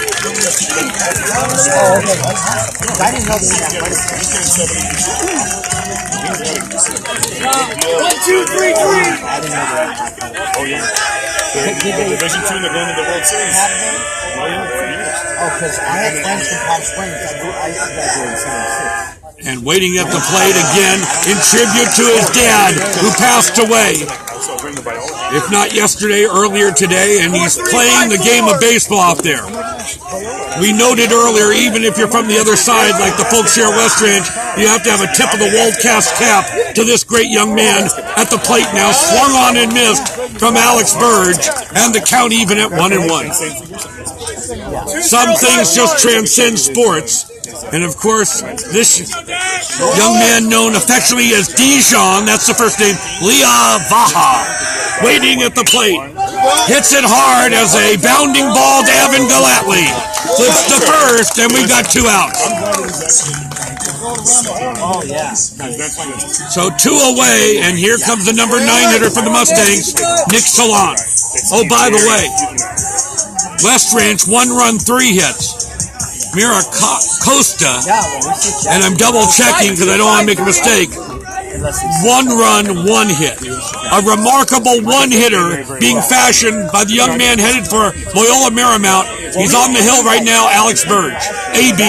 The thoroughbred, and it's swung on and missed. He's not losing anything on the velocity there. The Highway Patrol radar gun would give him a ticket on that one. And they're going to love him again at LMU with that great velocity. Hey, by the way, he can swing the bat too. That's a slider for the strike at the knee, 0-2. K.C. Burrell's quote to me about Alex Burge, he said, LMU is getting a special young man. The triad, pitches, hits, and he's one great student. However, this is going to be a fly ball, shallow right, Galatly, right in front of Ryan Camacho, with the shades pulled down, makes the catch for the out.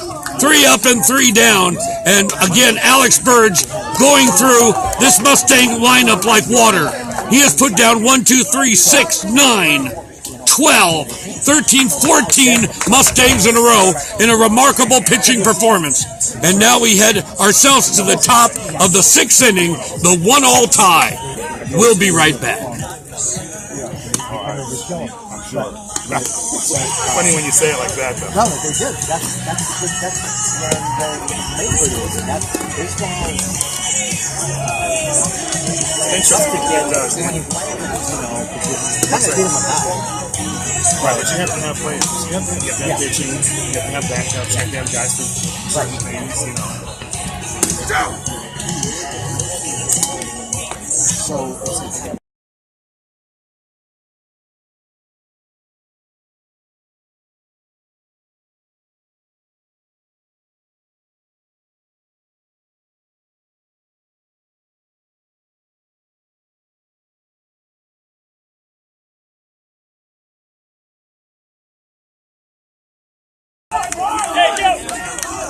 It's Jovan Camacho time, a hungry hitter, you better believe it.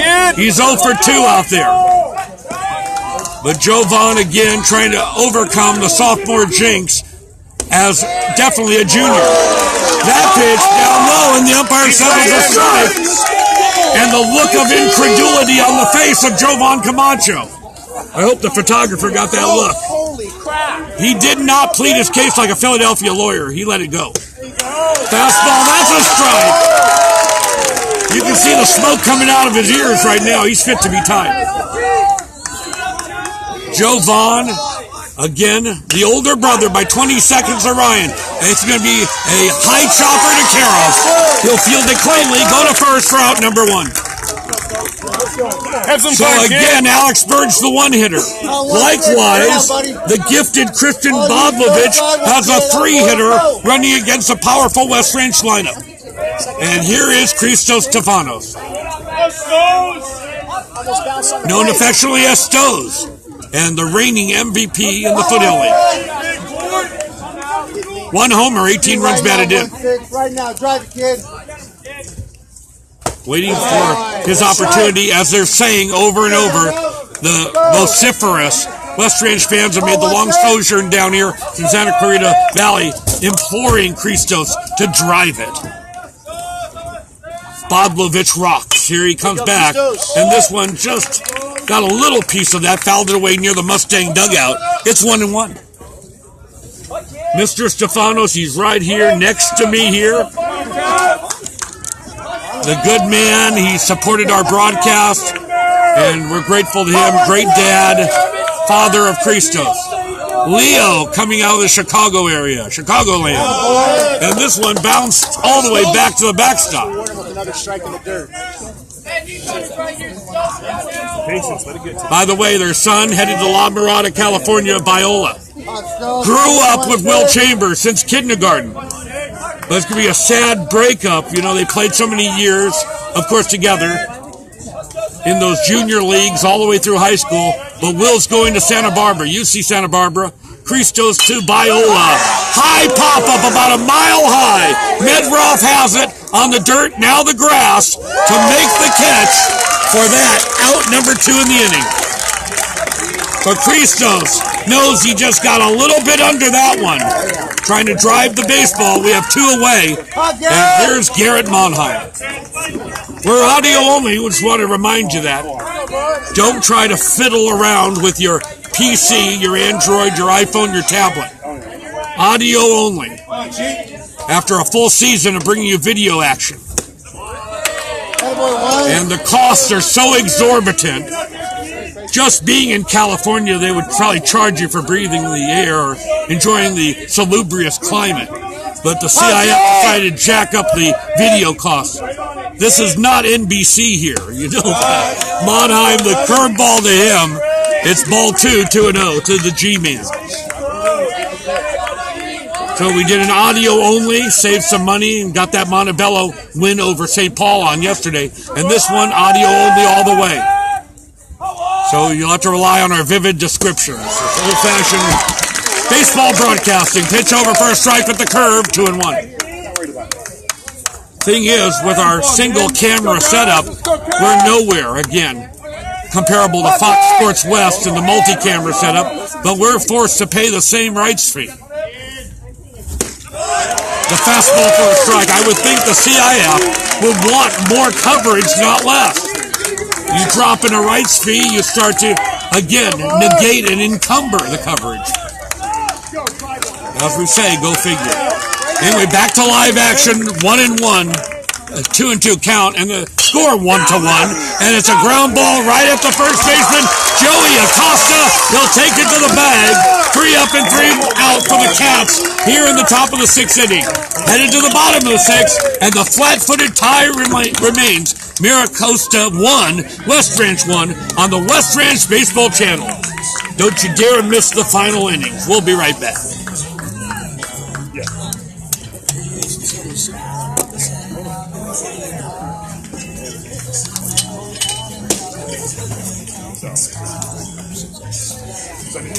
Which is nice.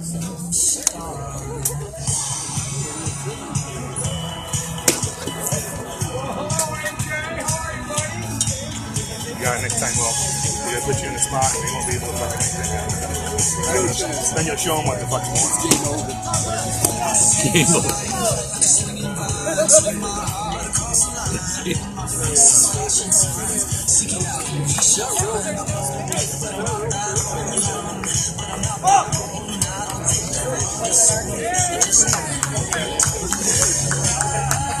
Hey, Leo, if you look at iScore, do you have a pitch count for Alex? Can you find me just a moment and I will.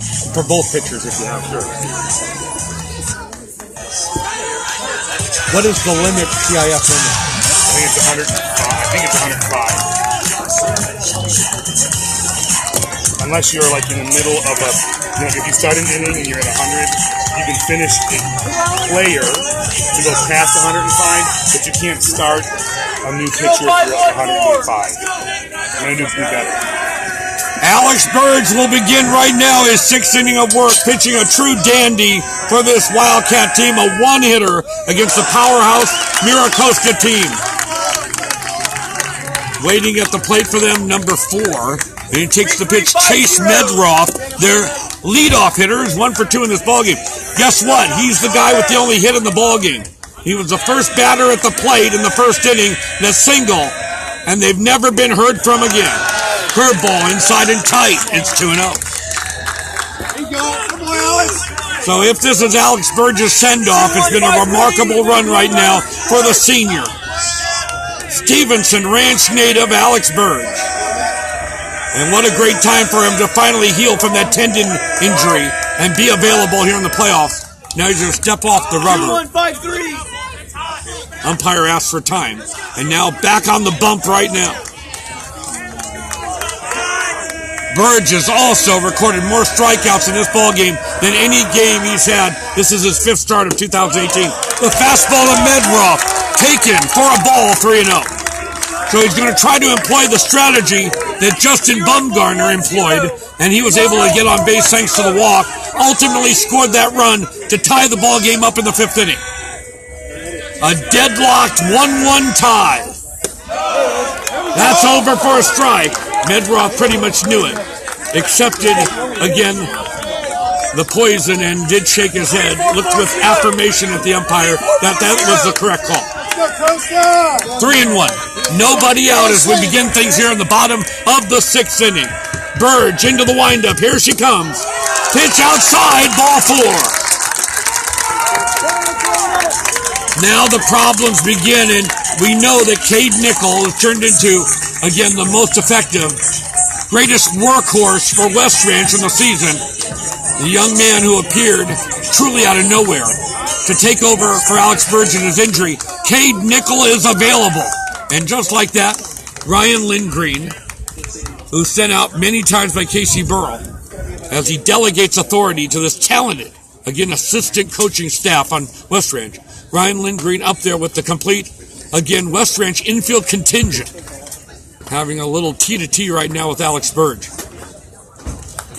We also are checking his pitch count. We've asked Mr. Stefanos to check that and see where he stands. We know the CIF limit 105, but I can tell you, just on observation, empirical evidence, he is nowhere near 105 pitches in this ballgame. But what matters is giving up the walk right now. After setting down 14 straight Mustang hitters, may be a cause for concern. Nathan Nikaza, the hitter, 0 for 2 in this ballgame. No small task. Nathan is a .377 hitter this year. And Alex has shut him down. A quick throw to check Medroth at first base. They got their initial run in the 1st inning. Broke through and broke the ice. West Ranch all the way to the 5th with their solo run to tie this ballgame. As the 2 umpires now having a little bit of discussion right in front of our, again, open air broadcast position down the first base line. Here's your pitch count right now for Alex Burge. 76. Well, we know the limit's 105, and as I said, based on my own empirical evidence, he's 29 pitches away from that. 76 pitches. Boldovich, however, has 94 pitches. He's close to being on the ropes himself. Squaring to bunt. Number 22, Nikaza. And he takes the pitch inside and tight, 1-0. Plenty of scouts taking a look at this ball game, and we wish we had video to show you. It is full to the rafters here at Osterhaus Field. Full house. SRO. Here's the 1-0 on the part of Alex Burge. Instead, a throw over to first. So the battery remains, but Nickel is waiting in the wings if need be. Burge and, of course, the catcher, Nick Perez. Bumgarner, Galatly, Stefanos, and Farr around the horn this afternoon in Manhattan Beach, California. Alex Burge, one more sign. A very pensive moment in this ballgame. The Wildcat outfield remains intact. Monheim and the Camacho brothers. Much slower, more deliberative on the part of Alex Burge. And now another throw over to first base. Keeping Medroth honest over there. Over there on the campus, up above, a lot of people are watching this game beyond the left center field area. It's not connected to the field at all. It's just a walkway up there, and it's giving them perfect vantage point. There's about 20 people up there in left center field. Squaring to bunt one more time, Nathan Nikaza, and he fouls it away, and the count even at 1-1. Ronnie Wald on a broadcast solo bid 8. We having fun. Our 36th year.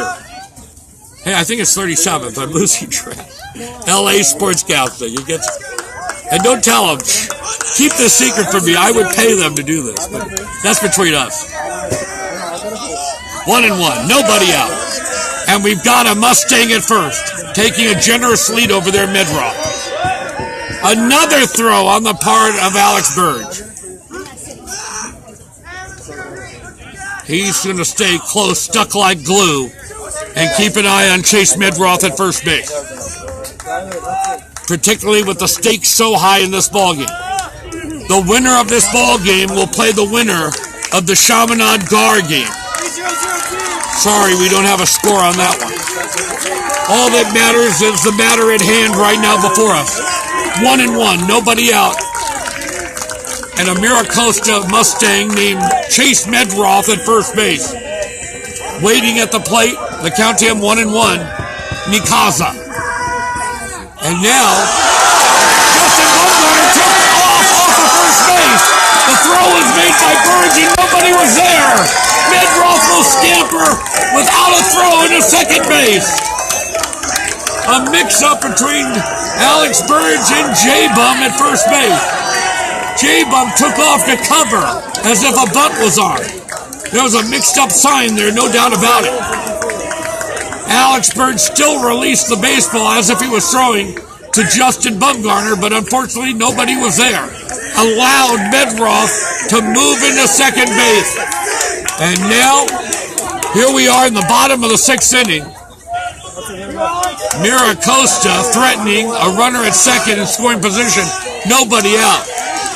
In a pressure-packed situation with Nathan Nikaza at, again, home plate. And the second-year manager, second-year coach Keith Ramsey, needs to go out there and speak with the umpire for a minute. We talked about the interesting life of Keith Ramsey, a soccer goaltender for Loyola High School. They won the state championship. He also spent time playing for the University of Alabama before he had an elongated minor league career. 3002. So he will head back to the dugout. Of course, we know Casey Burrell's credentials at West Ranch, the USC All-American, playing for Mike Gillespie. Here's the 1-1.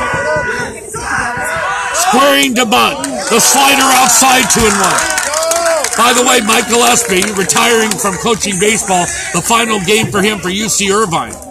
And when this season ends, they're all going to get together, former coaches and player, and honor someone that probably had the greatest impact on more people in college baseball than anyone, former USC and current UC Irvine coach Mike Gillespie. Helped Casey Burrell hit 400 at USC and end up as a USC All-American. Now, Ryan Lindgren, one day building his pedigree, is going to be a head coach somewhere, no doubt about it. Casey Burrell really delegates a lot to him, Bobby Cardamone, and to his brother Brady Burrell. Don't forget the talented pitcher Jim Wagner, who has certainly worked and helped build this great West Ranch pitching staff, including Alex Burge out there. And last year's great pitcher Timmy Johnston, who's now with Cal State Fullerton. Okay, we wind it up one more time, 2-1. Nobody out. And Medroth of the Mustangs taking a good lead off second, a little bird dogging by the shortstop Stefanos behind him. And the fastball down low, 3-1 from Burge to Nikaza. Another one of their multi-syllabic names on this team. Nathan Nikaza, Bash Alexadi, and Dijon Leavaha. If they only paid me per syllable. Yeah. Yeah. Look, I got a reaction out of Mr. Stefanos.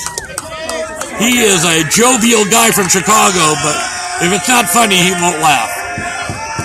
3-1. Burge comes right back. A bunt is laid down, a good one. Here comes Farr charging. The throw in the dirt. He got him at first. Evan Galatly covered over there beautifully. Ryan Farr, one scintillating play after another.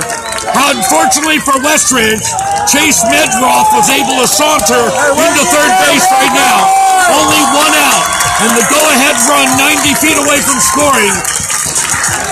A great bang-bang play that time on the bunt from Nathan Nikaza to Ryan Farr down to Evan Galatly, who covered at first base.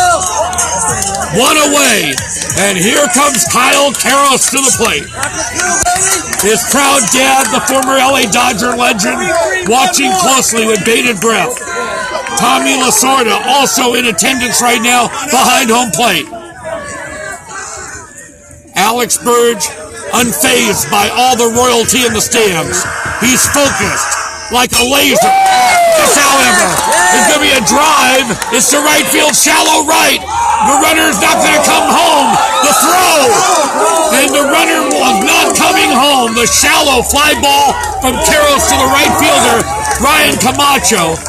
It was cut off by Bumgarner. Actually, the pitcher Birds, he wheeled and threw to one Nick Perez, but it didn't matter.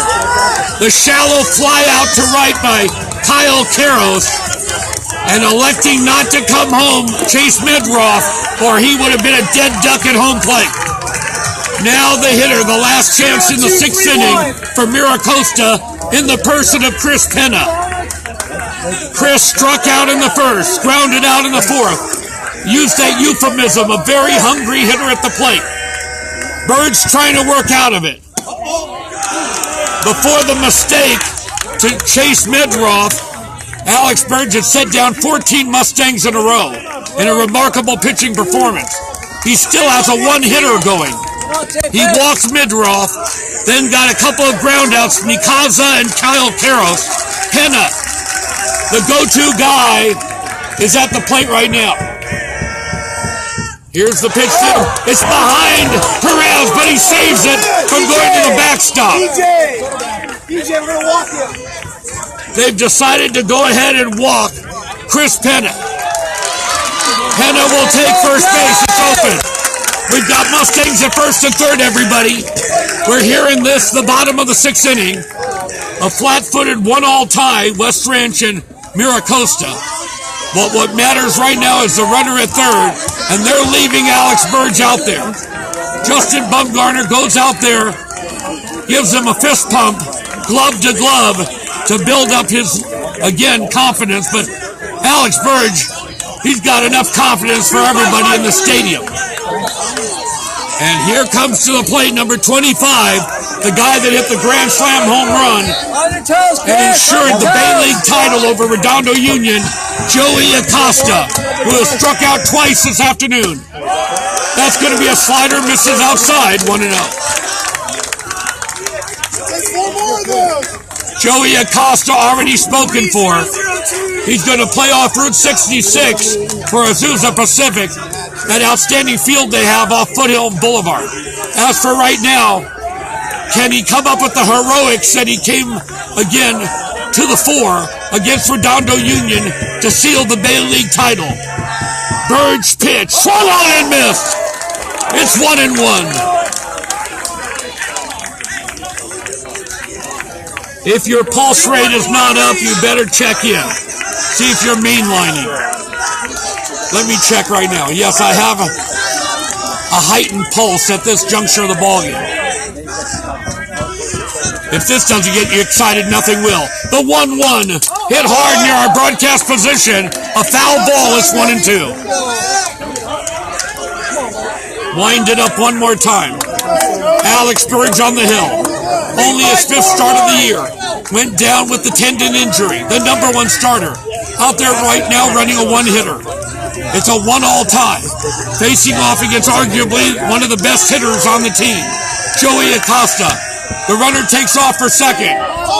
It's going to be no doubt indifference that time. They're going to let him take 2nd base. He's irrelevant. What matters right now is Chase Medroff, 90 feet away from scoring the go-ahead run at 3rd base. Everybody full attention here. Again, at Osterhaus Field in Manhattan Beach, California. Now, one more time, Alex Burge steps off the rubber, back up there. We're audio only, so we're, again, increased in our descriptions to bring you a little taste of this ballgame. Dripping with tension. 1-2, 2 away. Runners at 2nd and 3rd. Acosta made himself. He struck him out.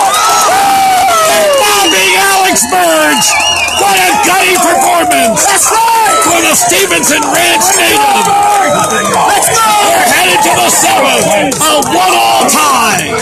What a ball game on the West Ranch Baseball Channel. Don't you dare miss the 7th inning. Woo. Are the paramedics nearby for oxygen? Whoa.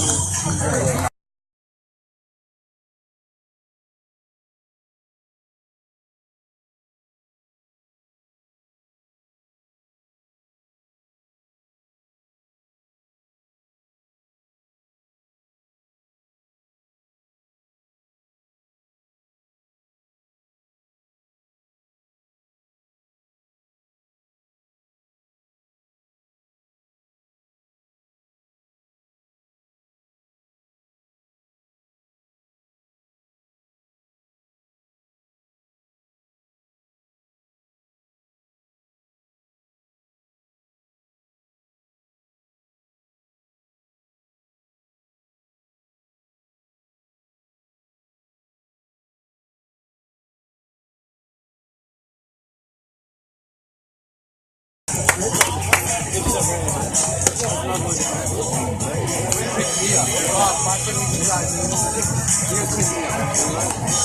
a look, guys.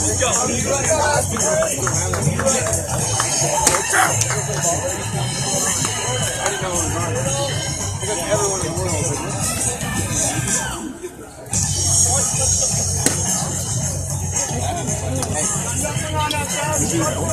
Hey, patient, take a look, kid, huh?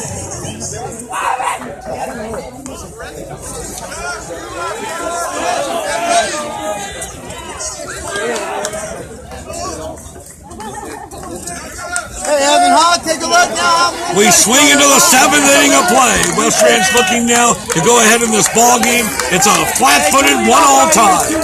Ronnie Wald on a broadcast solo bid. It'll be Galatly, Bumgarner, and Farr, the bottom third of the West Ranch lineup. And the closing specialist taking over right now for Christian Bogdanovich is one Merrick Baldo. Hard-throwing right-hander, first pitch a strike to Evan, 0-1. And a very quick worker. Comes right back. Off speed. Good enough for a strike on the outside part of the plate. And it's 0-2. Evan Galatly in this ball game. Flew out in the 2nd. Flew out again in the 5th. He really tagged that ball in the 2nd inning. But only shows up as an out. He's 0-2. Fouled away for Galatly, the senior. The other senior on deck in what may be their final appearances of their high school career, Justin Bumgarner on deck. Hoping that is not the eventuality.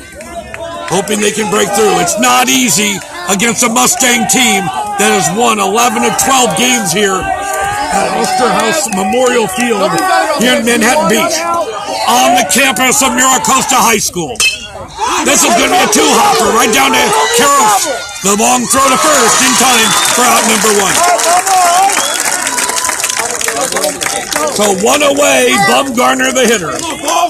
We close the book on the, again, tough luck start for Christian Bogdanovich. An outstanding job. He went 6 innings, a 3-hitter against the West Ranch team, and only surrendered 1 puny run. But now it's up to Merrick Baldo. And at the plate, affectionately known as J-Bum, is Justin Bumgarner. Baldo into the windup. Here she comes. The fastball high. One very strange irony. Merrick Baldo's headed to Loyola Marymount. He's going to be a teammate next year of Alex Burge, who's pitching that remarkable game for West Ranch. Hit hard into left field from Justin Bumgarner. Right by Kyle Karros, who had his glove down, but he felt the smoke and the heat going by his glove, because that was really spanked. I mean, you didn't have time for reaction time on that one. They keep talking about they've neutered the bats in the last 10 or 20 years, that they don't have the spank they had in the years previous. I've been broadcasting myself 36 years, but I'll tell you this year, there's some kind of bounce in the bats. I don't know why. And Bumgarner came through. And they're going to give a hit on that one, no doubt. To Justin Bumgarner. He's at first base. Ryan Farr at the plate. Ball 1 to him, 1-0. How far? I mean, I'm talking about Kyle Karros, the sophomore, at third base. He put the glove down and the ball was already by him.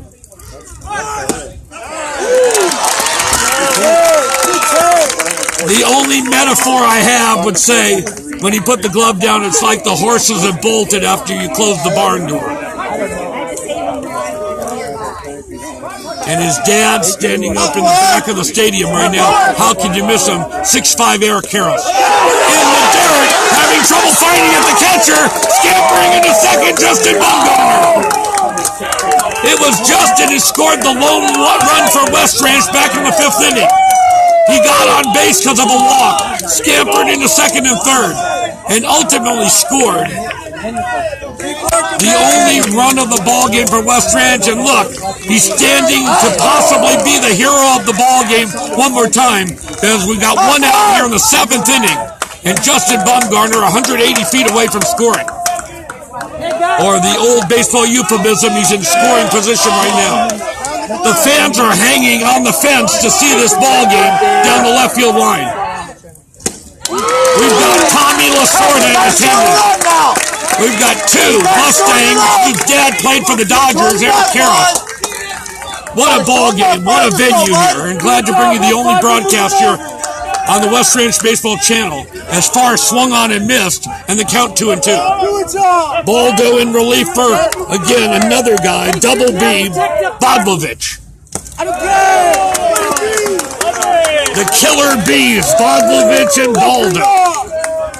Trying to take care of business with Ryan Farr, the slider down low. It's now 3-2 to Ryan. The sophomore out there. And the sophomore is playing a big role in this ball game for not only West Ranch, but Mira Costa as well. Baldo from a stretch right now. A backwards glance of J-Bum. A little piece of it fouled away. Fielded beautifully over there by the third base coach, Brady Burr. Brother Casey, All-American at USC. Brother Brady at the third base coach's box, All-American at Michigan State. Quite a baseball lineage at West Range. Now Baldo on the table. Looking into Chris Penna, who has had one frustrating day behind the plate.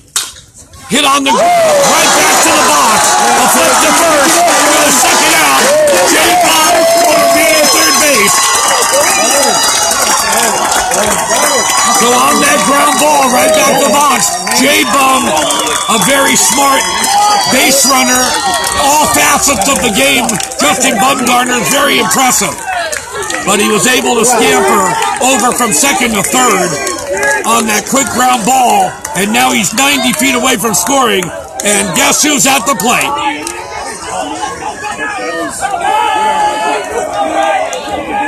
Katie bar the door. It's Ryan Camacho with his 400 average.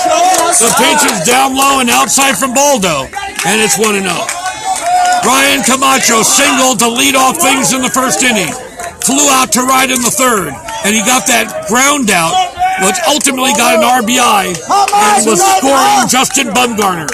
Can he do it again? With 2 outs, he's going to need a pure single right here. That one down low from the hard-throwing, again, closer for the Mustangs. Again, one Merrick Baldo. And the catcher, Chris Penna, when he's had to deal with wild pitchers from Bodlovich and Baldo, looked behind him, and the ball was right in front of him both times. Opened up golden opportunities for the Wildcats. Justin Bumgarner, the potential, again, go-ahead run at third base right now. We got ourselves 2 down in the 7th inning. The Mustangs led this game 1-0. The Cats tied it up in the 5th, 1-1. And that's where we are right now. Baldo into the windup. Here's the offering. Hit in the air to right. Chasing after it. Our view obstructed. And it looks like ultimately it's sliced out of play. And Ryan Camacho will have another, again, opportunity at the plate. Ryan, 8 doubles, 3 triples this year. And finally, the first Camacho brother home run he came up with a couple weeks ago. 19 runs batted in the leadoff spot. He's hanging in there. He fouls it away. Another thing, his twin brother and him play for the West Ranch football team. They're all-league football defensive backs. They bring a football sensibility to the baseball diamond. Again, that baseball has to look like a cantaloupe right now to one Ryan Camacho. Here's the pitch. Hit hard! Right down to the second baseman. Dennis fields it cleanly. Goes to first for the out. And the Cats are denied and leave Bumgarner at third. It was well struck by Ryan Camacho, but the inning is over. We go to the bottom of the 7th. A chance for a walk-off win for the home team, Mira Costa. And it is a 1-all tie between the Mustangs and Wildcats. We'll be right back.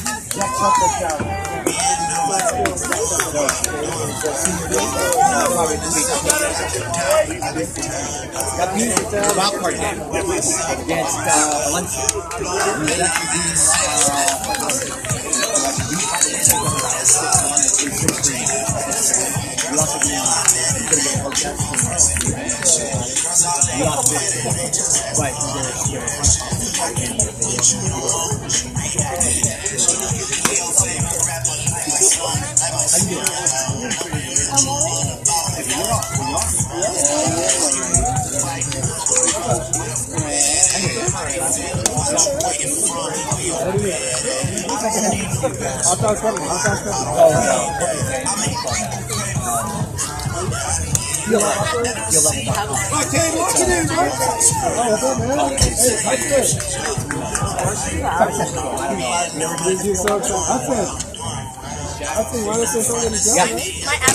Want to say hi to Jim and Judy Nickel, Cade Nichols' grandparents. There's nothing wrong with your screen. We're going audio in this ball game, but let me describe it to you right now. Grandparents in Arizona. Your favorite grandson is on the hill right now. Cade Nickel, a remarkable story, as he had to step up from the JV realm and become the #1 pitcher for West Ranch this year because of, again, J.D. Callahan went down. He was the #2 starter, and the #1, Alex Burge, went down as well. Other people stepped up in a big way. Nobody more notably than this young man, Cade Nickel, who will take over right now for Alex Burge. Last chance for Mira Costa here in the 7th inning, unless we go into extra inning. Number 8 checking in, Dylan Dennis, to begin things. Dennis 0 for 2 this afternoon. The fastball high and inside, 1-0. How remarkable has Cade Nickel been this year? He's the workhorse on the staff. 60 and 1/3 innings. A 7-2 mark. Only one other pitcher, that's Carolyn in the foothill for Hart, had 8 victories. Nickel 7-2 and a minuscule 1.62 earned run average. 0-0-1-1. 49 strikeouts, an incredible strikeout to walk ratio. 49 strikeouts, only 8 walks this year. Nickel comes back. The pitch inside and tight with the curve. It's 2-0. We're here in the 7th, and because they're the home squad, they have a chance to win this ball game right now. Cade Nickel taking over for the remarkable performance of Alex Burge, who went 6 innings this ball game and gave up 1 lonely hit to a powerful offensive juggernaut known as the Mira Costa Mustangs, as the pitch inside and tight, and now it's 3-0. Trying to force it into extra innings. It's a 1-all tie. Cade Nickel one more time, sets up. His sophomore catcher behind the plate, Nick Perez. The pitch is high, it's ball 4. Taking first base, Dylan Dennis. The one thing they did not want to do, walk the leadoff hitter. And now here's Bash, Alexotis. Bash the first name, Alexotis the last name, the starting center fielder for this, again, Mira Costa team. They're going to have a pinch runner right now, as Dylan Dennis, the starting second baseman, will sit down. Made a fine play on that hot shot ground ball from Ryan Camacho to end things in the top of the 7th.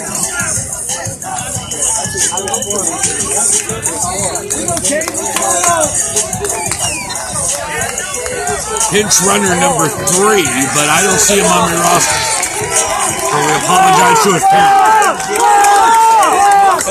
All right, here's Alexotis, the starting center fielder, 0 for 2 in the ball game against Alex Burge. But it's a different kettle of fish right now as they have to face off against Cade Nickel. We like that kettle of fish. We're only about a mile from Pacific Ocean Blue. Hey, their head coach Keith Ramsey's a surfer. But his whole focus right now is not on the ocean, not on catching waves. It's on getting a W against West Ranch. The fastball, good enough for a strike from Cade Nickel, 0-1. A 1-all tie, West Ranch and Mira Costa. Couldn't have picked a better ball game to broadcast. And look at the crowd here in attendance. It's a full house. And they're quite vociferous, venting their pleasure and displeasure. Quick throw to first. Again, if you joined us late, this Mira Costa team has won 27 of 30 ball games. They end up winning the Bay League Championship over Redondo Union with their 14-1 mark. West Ranch looking for their 20th win of the year.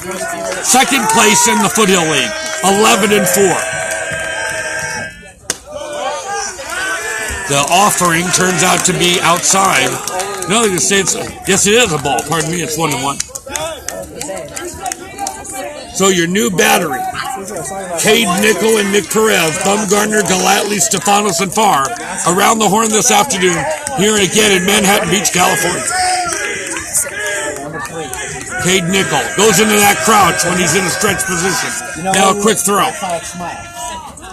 Great tutelage from Jim Wagner for Cade Nickel over the years.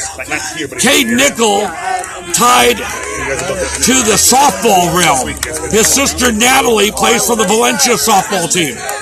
His great-grandfather is in the Illinois Softball Hall of Fame as a player and commissioner. Won over 900 games back there in Illinois. Land of Lincoln. Quick throw over to first.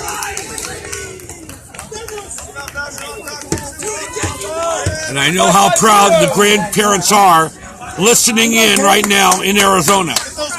Sure glad you're very loyal Waldcast and West Ranch Baseball Channel listeners and viewers. Thanks for your, again, listenership.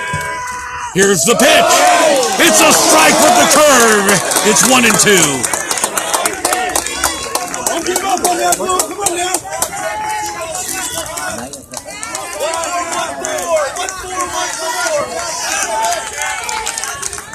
A tension-racked moment here, again, at Osterhaus Field, on the campus of Mira Costa High School. The 1-all tie. Nickel, the 1-2, and elects to throw over to first base. And back in a plume of dust is the pinch runner for the Mustang. West Ranch doesn't want it to end. We're not even sure if they'll be able, if they do win, to play at Wildcat Field on Tuesday. It'll be a coin flip. They're going to play the winner of the Chaminade-Gar game. Swung on and missed on the part of Cade Nickel. He pulled the string effectively. It's 1-2.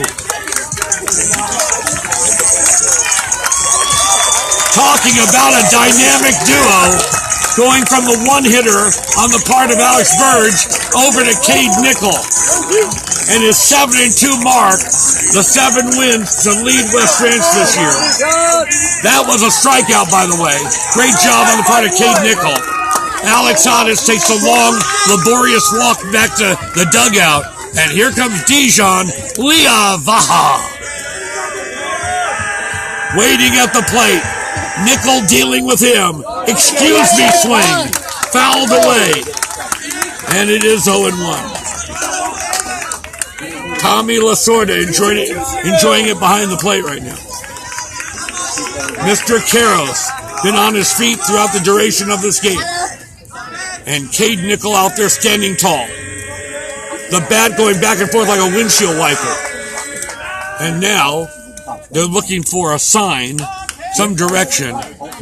Brian Lindgreen comes out. Calls out 1-4-5-4. That's right. Mr. Clark sitting next to me, his son Nico Clark on the team, and also a basketball player for West Ranch. Calling out a numeral 1-4-5-4. It's Greek to me, but he's used to that in the basketball realm. All right, winding it up one more time. A 1-all tie. We've got ourselves one down, and a Mustang at first base. The big bat of, again, Dijon at the plate. The fastball high and tight. A little bit of chin music there, unintentional. And the count now runs 1-1. 3 hits for the Caps. 1 lonely hit for this Mustang team. In fact, the guy on first base right now, Dylan Dennis, who was given away to a pinch runner, it was an opening walk on the part of Cade Nickel. He struck out Alex Hodges. And here's the offering, and it's going to be a ball in the count, 2-1.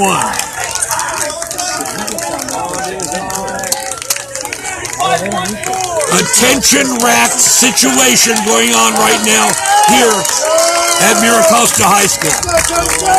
If you're not, again, impressed by this, If your pulse rate is not increasing, you may not be alive. The pitch is a strike from Cade Nickel. The count even at 2-2. Cade Nickel, the junior, standing tall. Trying to put out the lights right now and force it in extra inning. We had a great extra inning, 1-0 win yesterday for Montebello over St. Paul. Another dandy here near the Pacific Coast. The pitch, and this is it high and deep to center, going back to center fielder, to the track, to the wall. He makes the catch, scampering back the pitch runner to first. A long drive to center on the part of Dijon Liavaha. He hit it a long way. If he pulled it, it would have been out of here. In tribute to his dad who passed away earlier today, Dijon gave it a ride, but that's a lot of real estate out there for one JC Jovan Camacho, who covers a lot of turf. 2 away in the 7th. Cade Nickel breathing a sigh of relief after that long drive to center on the part of Dijon. The hitter is number 21, the number 9 hitter, Nick Salon. Cade Nickel trying to work out of it here on our audio-only broadcast.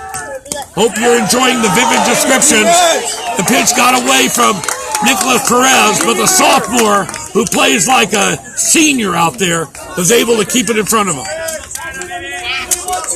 In his first year with the varsity, nobody threw out more runners in the Foothill League, 33%, than the sophomore behind the plate right now, Nicholas Perez. Waiting right now, Solon. Walked and popped out. And this is going to be a drive to left. It's playable. The G-man under it. He's got it. We're going to extra innings at Manhattan Beach. West Ranch 1, Mira Costa 1. We'll be right back. What a ball game.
We're heading into extra innings. What a ball game. And we say that not, again, arguably, but no doubt, a dandy of one between two top-notch teams going at it mano-a-mano here, again, at Osterhaus Field on the campus of Mira Costa High School. Base hit, kid. A flat-footed 1-all tie. Mira Costa and West Ranch, and they're going to have to contend with Will Chambers. He's at the plate right now. The fastball to him is a strike. Even though it backed him off the plate, Will Chambers, no doubt, felt that was a ball, but it's the count 0-1. Will Chambers, followed by Nick Perez, and then Jovan Camacho, here for the Wildcats in the extra frame. The 8th inning. The next one's a strike as well. Hey, that's all right. All right, Will, let's go. So Will Chambers already behind the 8 ball right now. And in a jackpot, so to speak, 0-2. He's dealt with that all season long. 9 big home runs, number, again, 2 in the southern section. The fastball down low. He took it all the way. He's got a great eye. He didn't panic. The count 1-2. I knew they'd pound the ball. In the southern section, Darius Perry at La Mirada High School has 11 home runs. Jose Macias at Montebello has 9. Will Chambers has 9 as well. Looking for number 10 right now. He has the power to go deep. Baldo's delivery, swung on, and he just missed that one. Great extension, great power to all fields. And one thing, when you go to a coach, a college coach, you say, my player, my young man here is a switch hitter, they raise their eyebrows. Very few are pure switch hitters. Will Chambers is, and can handle it from both sides of the plate. Baldo comes back. Swung on it, missed strike three. He went for a low one, tried to golf it, and Will Chambers ends up striking out for the second time in this ballgame. That was a big out for the hard-throwing closer for this Mustang team, Merrick Baldo, and now he'll face off against Nick Perez. Perez 0 for 3 this afternoon. The pitch to him's a strike, 0-1. On deck, JC, Jovan Camacho. We're here in the 8th inning, everybody, at the CIF Division I first round playoff. A 1-1 tie, West Ranch and Mira Costa, as this is fouled away on the part of Nick, and the count quickly 0-2. Just like that. Let the juice do the work. Again, beautiful outdoor temperatures, even though, however, we go into latter stages of this game, it's getting considerably cooler. People start to bundle up. Drive to right center. It's playable, coming over the right fielder, Sulong. He'll make the grab on the run in front of Alex Hodis for the out. So 2 out quickly. A strikeout of Chambers, a fly out for Perez, and now it's Jovan Camacho's turn. As we noted earlier, West Ranch ranked number 28 in Division I. Mira Costa number 13. West Ranch has won 3 straight ball games. Mira Costa has lost their season-ending game. But they did wrap up the Bay League title against Redondo Union in a big way. So Jovan Camacho at the plate. Count to him 1-0, 2 down. Top of the 8th inning. Baldo's delivery to Jovan. It's a fastball for a strike. It's 1-1. We're into the extra frame, extra innings here at this Division I playoff. Well, 2 extra innings for Waldcast in 2 straight days. Not bad at all. Swung on and missed. Tries to go yard. That's hard against a guy with the great velocity of, again, Merrick Baldo. 1-2. Jovan waiting. Merrick into the windup. Here's the pitch. Down low in the dirt. It's 2-2. Come on. Hey, you got shorted up right here for it. Let's go. Baldo steps off the rubber. Wipes some perspiration off his brow. Puts his cap back on. Adjusts his belt. Now looks in for a sign from the catcher, Chris, again, Pitta. And here's the offering. Fouled away. Great job. It's 2-2. It remains. If they get that far, waiting on deck, very pensive like one Christos Stefanos. Palm trees adorning the outfield walls here of a field that's been around since 1953, but has been fully renovated in the last couple years. Natural grass on the outfield and turf on the infield. Baldo comes back, the pitch high and outside with the fastball. He's now run the count full at 3-2. If he loses Jovan Camacho, the whole house of cards may fall in on this Mira Costa team and Baldo because of the great speed of Jovan Camacho. He's as fast as the wind Mariah. 10 steals this year. Here's the 3-2 pitch. Fouled away. Jovan hanging in there. The much celebrated Camacho brothers, Ryan and Jovan. Jovan patrolling center, Ryan and right. They'll be back next year for West Ranch. What an added dimension. And one more time, Baldo takes the cap off. His brown hair streaming in the wind. Now adjusts that cap. Back on top of the bump one more time. Jovan Camacho with the open stance. Almost doing a pirouette at home plate. Now Bondo. Here's the windup in the offering. Swung on and missed. Actually swung on and fouled away into the screen. And we're still full, 3-2. Boy, way to battle, kid. Way to battle. One thing is true in baseball lore, whether it be high school, college, or the pros. The more you foul it off continually, advantage goes exponentially over to the hitter, no doubt about it. Finally, wait for the pitch he wants, and he's happy with. The 3-2 pitch. Fouls that one away, and still it remains full. What a battle going on right now between Mustang reliever Merrick Baldo and the junior Jovan Camacho. West Ranch 1. Mira Costa 1. Here at the CIF D-1 first round playoff. Baldo the 3-2 offering. Fouled away. Great at bat, four. I'll tell you, the tenacity, the spirit, the heart is out there. Even when Jovan Camacho hanging in there. Jovan, 295 average. He hit 369 last year, so he's down. But he's hanging tough now. And he's coming of age right now. Baldo, the 3-2 pitch. Hit hard down the line. And it's fielded beautifully back here by the first baseman, Joey Costa. What a great bit of defense. The big D, and I don't mean Dallas. A sinking line drive plucked off the ground by Acosta. The inning is over. We head to the bottom of the 8th. The 1-all tie is intact. West Ranch and Mira Costa. We'll be right back. You say it first. Whatever. This kill's on black when I hit it out. Yes.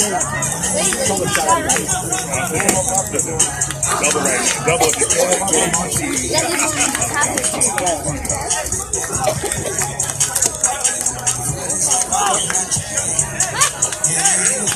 Oh, hey, Tyler. Move it up.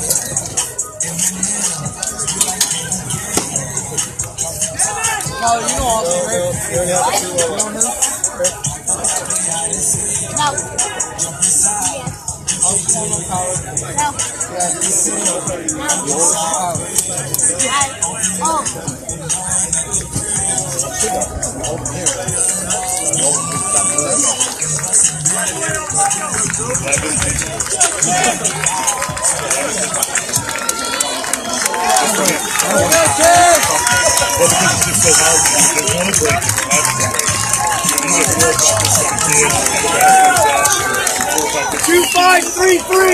Heading into the bottom of the 8th, the 1-all tie.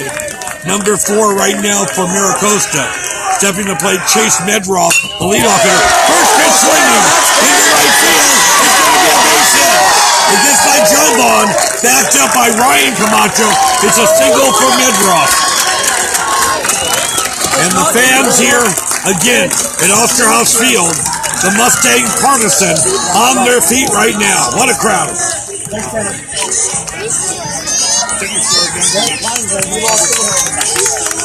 Tommy Lasorda here, I know he's going to be swarmed after the game like a rock star. So solid single to right center. By the way, that was 11 pitch.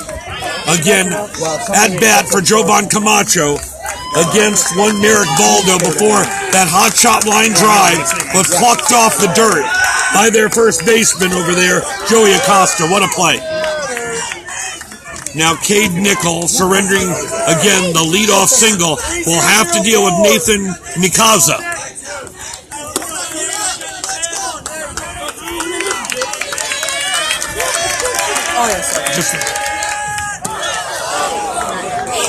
Nobody out. Nikaza at the plate takes a ball. 1-0. That's an old game. Sure glad you've been able to hang with us this juncture of the ball game. A game that's gone 2 hours and 20 minutes here. We're into extra innings, 8th inning. Cade Nickel in a jam right now, surrendering the leadoff single to Chase Medroff. Nathan Nikaza, the multi-syllabic names. It may be difficult to pronounce, but they know how to get the job done on the baseball diamond. 27-3 mark. Swung on and missed. Cade Nickel reaches back for something extra. Is it because he's enjoying his Wheaties in the morning? Imagine senior Cade Nickel in 2019 for West Ranch. And with J.D. Callahan coming back, they will be a formidable duo. 1-1, nobody out.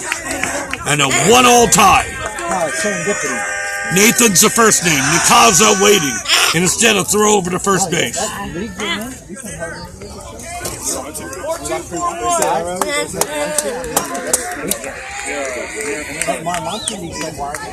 If you just could pan and look at the faces of the crowd here, you can see that look. Very much, as I use that adjective, pensive. This is going to be a fastball. It's good enough for a strike. And the count 1-2.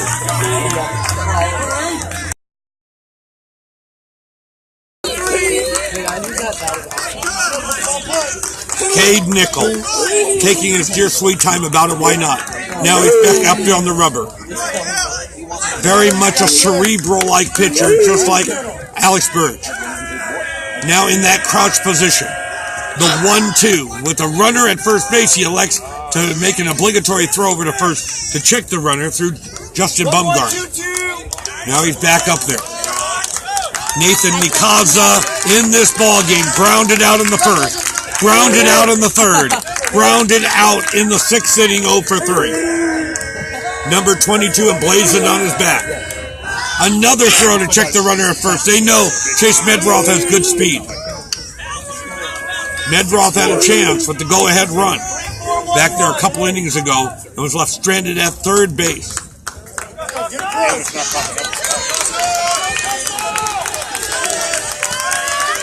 The left-handed batter against the right-handed pitching Nickel, so the advantage is to the hitter at the plate. Here's the pitch. Up high, he had to reach up and get it. He's a diminutive catcher back there, but a lot of power, and knows how to field the position, Nicholas Perez. Maybe if he was more of an average-sized catcher, he wouldn't have to reach up for it, but nonetheless, he did. Not a lot of room here between home plate and the backstop here at Osterhaus Field. Nickel comes back. A curveball. He struck him out. Second strikeout of the ball game for Cade Nickel. What a masterful pitch that time. And the batter was left waiting for a fast or slow bus out of town to nearby Wilmington. He takes a long, laborious walk back to the dugout. And here comes Kyle Karros. Karros stymied in this ball game by West Ranch pitching. He did walk in the first inning, struck out in the third, flew out in the sixth. Nichols pitched to him, roundhouse curveball down low in the dirt.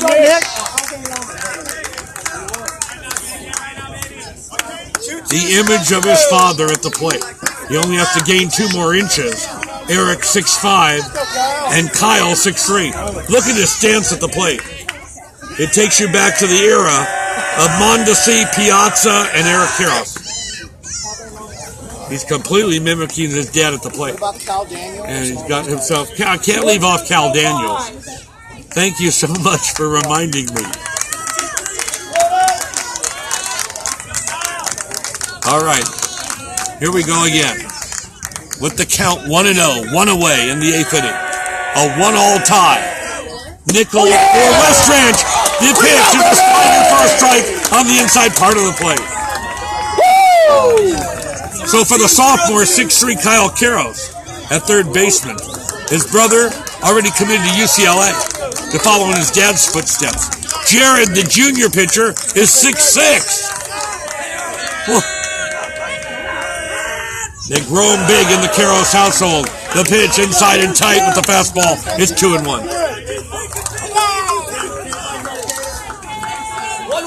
Tension-racked game, you better believe it.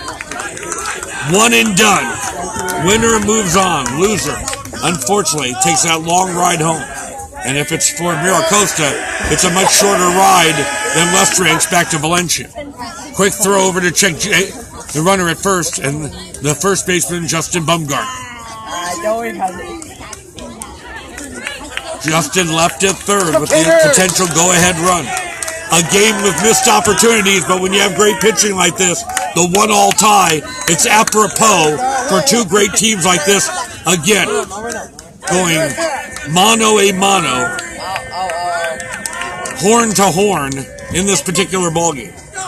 Still plenty of wind. Old Glory on his staff over there far away on the campus is blowing with rapidity right now. The slider down low and misses to Kyle Karros. It's 3-1. Throw ground ball, kid. Throw ground ball. If he could get it up in the jet stream, as Coach Ramsey told us, when the wind is blowing off the ocean, moving right to left, and we see, again, at a higher elevation, it must be moving at almost about a 15 to 18 mile an hour drift there. Looking to get it into the jet stream, Kyle Karros. He does this time, but he goes right field, going back to the track, hauling it in. So he goes the other way against the wind, and that probably held it up from being a home run that time for Kyle Karros, as Ryan Camacho hauls it in for out number 2. So nice swing on the part of Kyle, and ends up with a fly out to right. 2 away, and here comes the beleaguered catcher who's had to battle all game long, Chris Penna, who's struck out twice in this ball game against West Range pitching. Bottom of the 8th, extra innings, a 1-all tie. Mustangs of Mira, Costa, and against the Wildcats of West Range High School. Cade Nickel in relief for Alex Burge. His first pitch right there to Penna is down low. 0-3-1-0. Cade Nickel. He never expected when the year to start that he'd end up as the workhorse with over 60 innings of work for West Ranch, but he did. And he did it brilliantly. Cade's pitch with the curve misses. It's 2-0. What's really remarkable, Cade Nickel strikeout to walk ratio. It's almost Clayton Kershaw-like. 49-8. So I'm not a math whiz, but that's something like 5 or 6 to 1. He's limited opponents this year to a very low 232 average. The fastball for a strike at the knees. It's 2-1.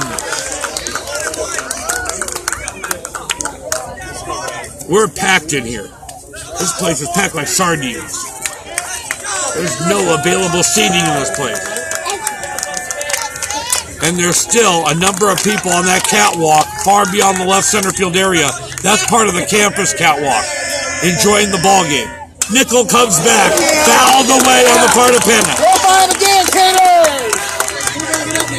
Chris Penna, P-E-N-N-A, struck out in the first, grounded out in the 4th inning, and then was another strikeout victim of Alex Burge in the 6th inning. Alex Burge, 7 big strikeouts. Cade Nickel has 2. They have blown away 9, count them 9, Mustang hitters in this ballgame. Here's the 2-2 offering. Swung on and missed. And the runner took off and holding up. He didn't have to make the throw. Nicholas Perez. A great strikeout. That time for Cade Nickel, number 3. And adding one more, they've struck out 10. Count them, 10 Mustangs in this game. West Ranch coming up in the 9th inning with a 1-all tie. We'll be right back. Okay. No, Austin, not yet. Austin, not yet.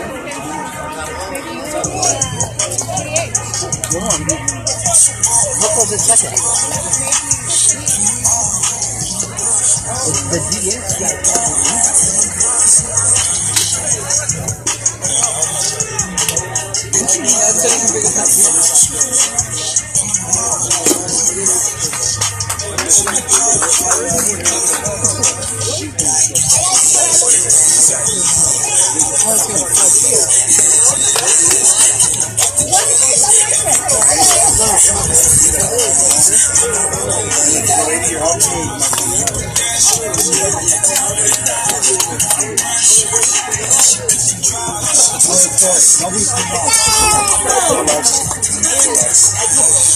He's not for the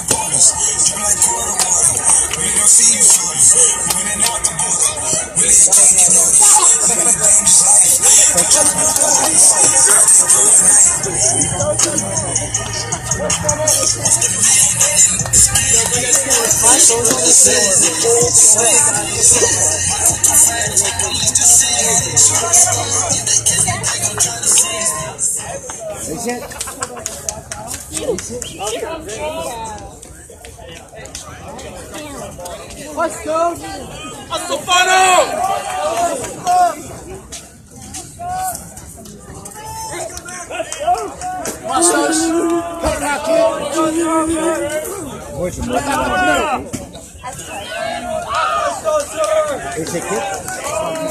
It's Cristo Stefanos to begin things here in the top of the 9th inning. That's right. We've made it to the 9th here. In the high school realm, we're in extra innings.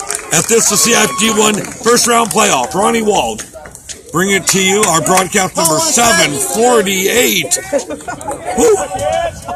After so many years, it's like one big blue mist. But I ain't going to forget this ball game. This is a classic going on between these two teams. And I just feel privileged to have the opportunity to bring it to you here on the network around the world. Stefanos takes a pitch inside, count even at 1-1. Stefanos, Monheim, Galatly for the Cats in the 9th. Baldo in release for Bodlovich. The Killer Bees. The pitch over for a strike to Christos. We feel a bit of a breeze coming into our open air press box area. And looking at Old Glory on the staff, it's swirling right now. I truly feel someone of the capability of Cristo Stefanos could get it up in the jet stream and get it out of here. It won't be easy against Merrick Baldo. There we go. And Sandy, it's a left field line! Extra base city! It careens off the wall! Cristo Stefanos on his horse! Flies in the second for a double! Oh yeah! I wish you could see it on video! After he slid into second, he showed all that, again, pent-up frustration from 1 year that he's had where he's had, again, one difficulty after another. He's finally raised his average to 276 after hitting 346 last year and getting the MVP in the Foothill League. So all that personal frustration came out, and he was pumping his fists in the air, screaming high, and he gets a double. He didn't need to slide into second, though. He hit it down the left field line. Hit it down the left field line for extra base city. And Garrett Monheim squaring the bunt. Instead takes a pitch for a strike, 0-1.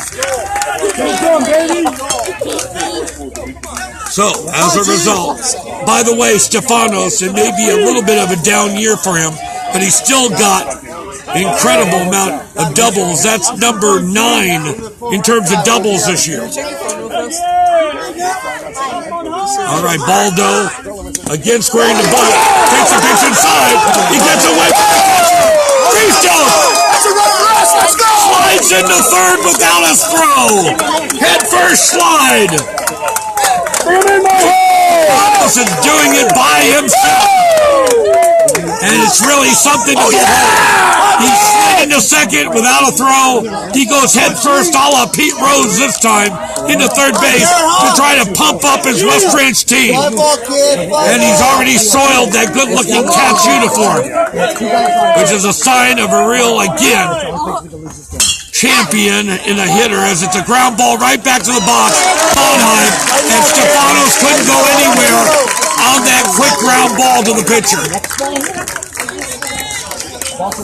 So Stefanos led off with the double, ended up at third, and now Garrett Monheim, and he got there to third on the wild pitch. He's at third right now. Monheim hit it hard, but right back to the box. We have one down, and here's Evan Galatly, always a very timely clutch hitter at the plate. Here comes a runner at plate. Now they missed the pitch. It's dropped by the catcher. Stefanos is hung up. He slides down to third. He's safe. He's safe. A broken suicide squeeze that time. Missing it was Galatly. Charging down the line was Cristo Stefanos. He quickly, in the game of pickle, turned around 180, headed back, dived into third, too late for the throw. And what a break that time for West Range. That's an amazing baseball, right? That they would even play the role of the Kentucky gambler and risk a suicide here says a lot about Casey Burrell. But fortunately, Stefanos got back. Swinging away Galatly. Here comes the play to the plate. He flips it. And he's out at the plate. A little number from Evan Galatly. Charged by the third baseman, Carroll. He flips it to the catcher, and applies the tag to the sliding Stefanos, and the game remains 1-1. The fans are delirious about it, euphoric, thanks to that good play from, again, Kyle Karros to the catcher, Chris Penna. And that time, Christos Stefanos knew he was out. No doubt. 2 down. And Justin Bumgarner, the hitter. By the way, on that slow roller with the play at home plate, Evan Galatly ended up at first base. So force out, Galatly at first, 2 down. Here's Justin Bumgarner hitting himself, 385. He gets away from the catcher Penna. It's driving him crazy trying to figure out where these wild pitchers' pass balls are going. Keep working, Chris. You all right? Penna's looked behind him. The ball's been in front. Penna's looked in front. The ball's been behind. And the poor guy has done everything he can to try to follow these errant pitches. And now he's going to go out there and confer right now with Merrick Boldo. 2 down in the 9th. A golden opportunity slips away for West Ranch with Christos Stefanos charging down the line. The slow roller off the bat of Evan Galatly. And the quick play from Carol Cepena, able to nail Stefanos at the plate. And with 2 away, here is Ryan Farr.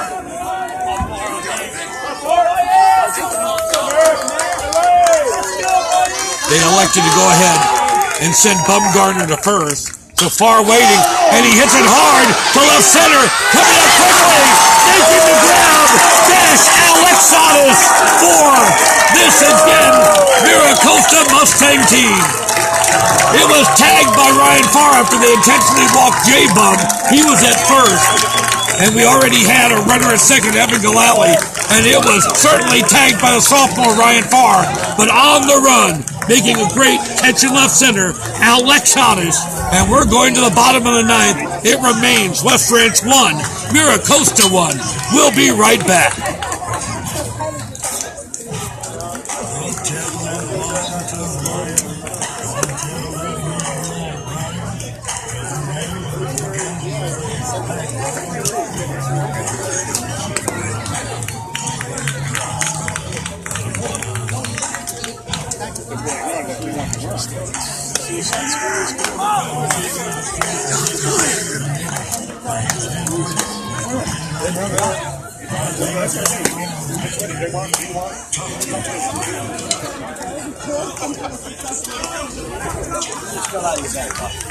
Oh,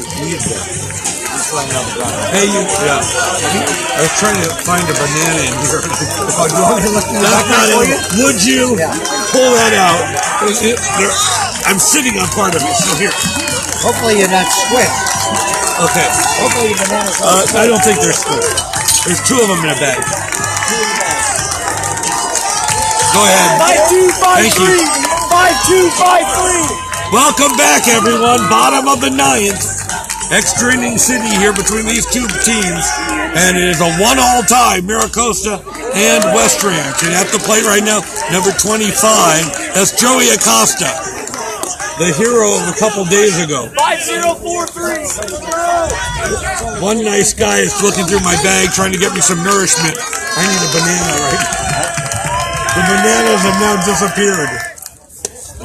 The case of the missing banana. Wait a minute. I know where it's at. Oh, you started. Hey, don't say that on the air. I'm sorry. Oh, son of a gun, yeah. I'm sorry, sir. What I do, I have one absent-minded situation. I got my bananas. Thanks for that. You can just lay it right there. Thanks for everything. And back to live action. 0-2 right now to Joey Acosta in the bottom of the 9th inning. I should have known I would have hid my banana my potassium break from myself and forgotten where it was. In a game like this, you can get lost. It's been one great roller coaster ride here this afternoon. And one thing you gotta think about, they don't have lights here at Osterhaus Field. We'll just have to see how everything plays out.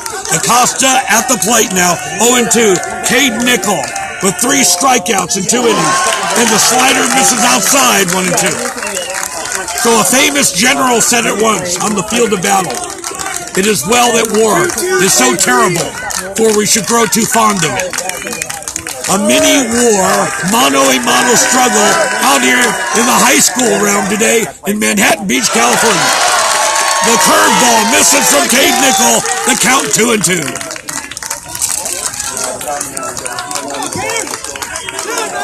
We're on audio only. We hope our descriptions can do this game justice. This game's a classic. Cade Nickel. The pitch is up high. And the count 2 makes that 3-2. They are really loud. They're really boisterous. They're really vociferous over there on the Mustang dugout. And their second-year head coach, Keith Ramsey, is just, again, keeping an eye on everything. Acosta at the plate. Pitch low, ball 4. Acosta will take first base. So for the 3rd straight inning, Cade Nickel starts off in hot water. He walked Dylan Dennis to begin things in the 7th. He allowed a single to Chase Medroff to lead off the 8th. And now he walks Joey Acosta here in the 9th. And the hitter is Double D, Dylan Dennis. West Ranch at 19-9 overall. Away from Wildcat Field, they're 7-3. Mira Costa 27-3 this year, and are 11-1 here again at Osterhaus Field. Joey Acosta will sit down. They've got a pinch runner out there, number 13. It looks like Vince Malcolm, and Acosta is getting the plaudits. He's being mobbed by his teammates for getting on here in the bottom of the 9th, because you know they're looking for a walk-off win right now. It won't be easy against Cade Nickel, but they're looking to try to seal the deal and get this win. The crowd is really behind Mira Costa right now. Cade Nickel, a quick throw to Bumgarner to check Malcolm at first base. Bottom of the 9th. That is name is Nick Carpino. Oh, okay. 5-2-3-2. The batter. He subbed in for Vic. Nick Carpino is the hitter. Thank you for that. Second baseman for Dylan Dennis. Thank you for that. Very friendly Mira Costa people here. Carpino at the plate, number 3. Starting varsity quarterback. Oh, yeah? Yeah. Okay. So Carpino, like the Camacho brothers, moonlighting football players, he's the starting quarterback for the Mira Costa team. And he is right now from the fire into the frying pan. What a tension-racked moment again in this ballgame. Bottom of the 9th. Here comes J-Bum, thinking he's going to bunt. And the bunt is not consummated. It ends up being fouled away. And we got ourselves an 0-1 count. Nobody out. Acosta walked.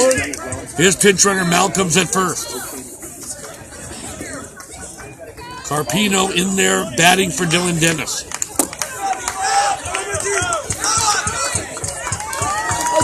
It's great to see the football players bring the, again, football sensibility and physicality to a baseball diamond. They're excited. Carpino taking his time about it. Analyzing this at bat. Finally in the batter's box. Cade Nickel himself. A check of the runner at first. Here's the 0-1. And again, gets away from Perez. Taking off for second. The throw down to second. 9 times.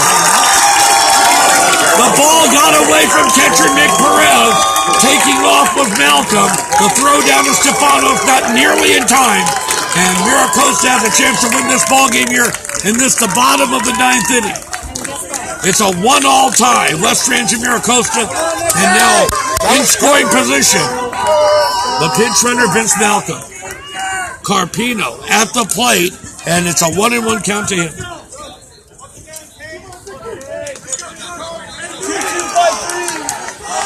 I'll have to say, for both these teams, a great level of respect is going to be acknowledged by both coaches for the other team. A tremendous battle. Too bad a team has to lose this ballgame. A 1-all tie.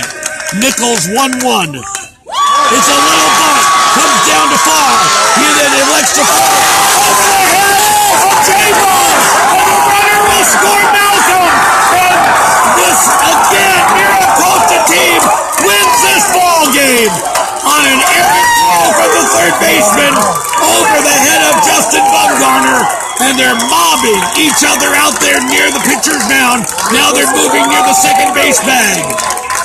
Mira Costa gets the win. They got a runner at second with nobody out. And there, the bunt was applied. The throw was made by Ryan Farr over the head of J-Bum. And the runner, Malcolm, came scampering in to score the walk-off win in the bottom of the ninth inning in extra innings in this very exciting CIF D-1 first-round playoff. Final score, Mira Costa 2, West Ranch 1. Not much more we can say from here as the West Ranch season ends in a disappointing way. They finished the 2018 campaign at 19-10, and Mira Costa improves to 28-3, and they'll be facing off against the winner of the Chaminade Guard game. Too bad it had to come down to a play like that. Both teams played so brilliantly. Great pitching, great defense. Just an error, and an error from the third baseman, the overthrow to first, and it allowed the run to score, and that's the ball game. So for West Ranch, brilliant job, Alex Burge giving way to Cade Nickel. Burge the one-hitter, the 7 strikeouts, but Nickel gets the loss. And as for this Mustang team, Bodlovich gave way to Merrick Baldo, and Baldo gets the win. So we had a wonderful year again with West Ranch. My 5th year completed with the high-class and, again, astute Casey Burrell and his staff. Really loved the players. Farewell to the seniors moving on. And, of course, a bright outlook for 2019. And we look forward to hooking up with you one more time on, again, the West Ranch Baseball Champion. So, Mira Costa, they move on thanks to a razor-thin 2-1 win here in extra innings. And again, the CIF D1 first-round playoff against West Ranch. For all of us here at Waldcast, I'm Ronnie Wald. Until next year and next time, so long for now.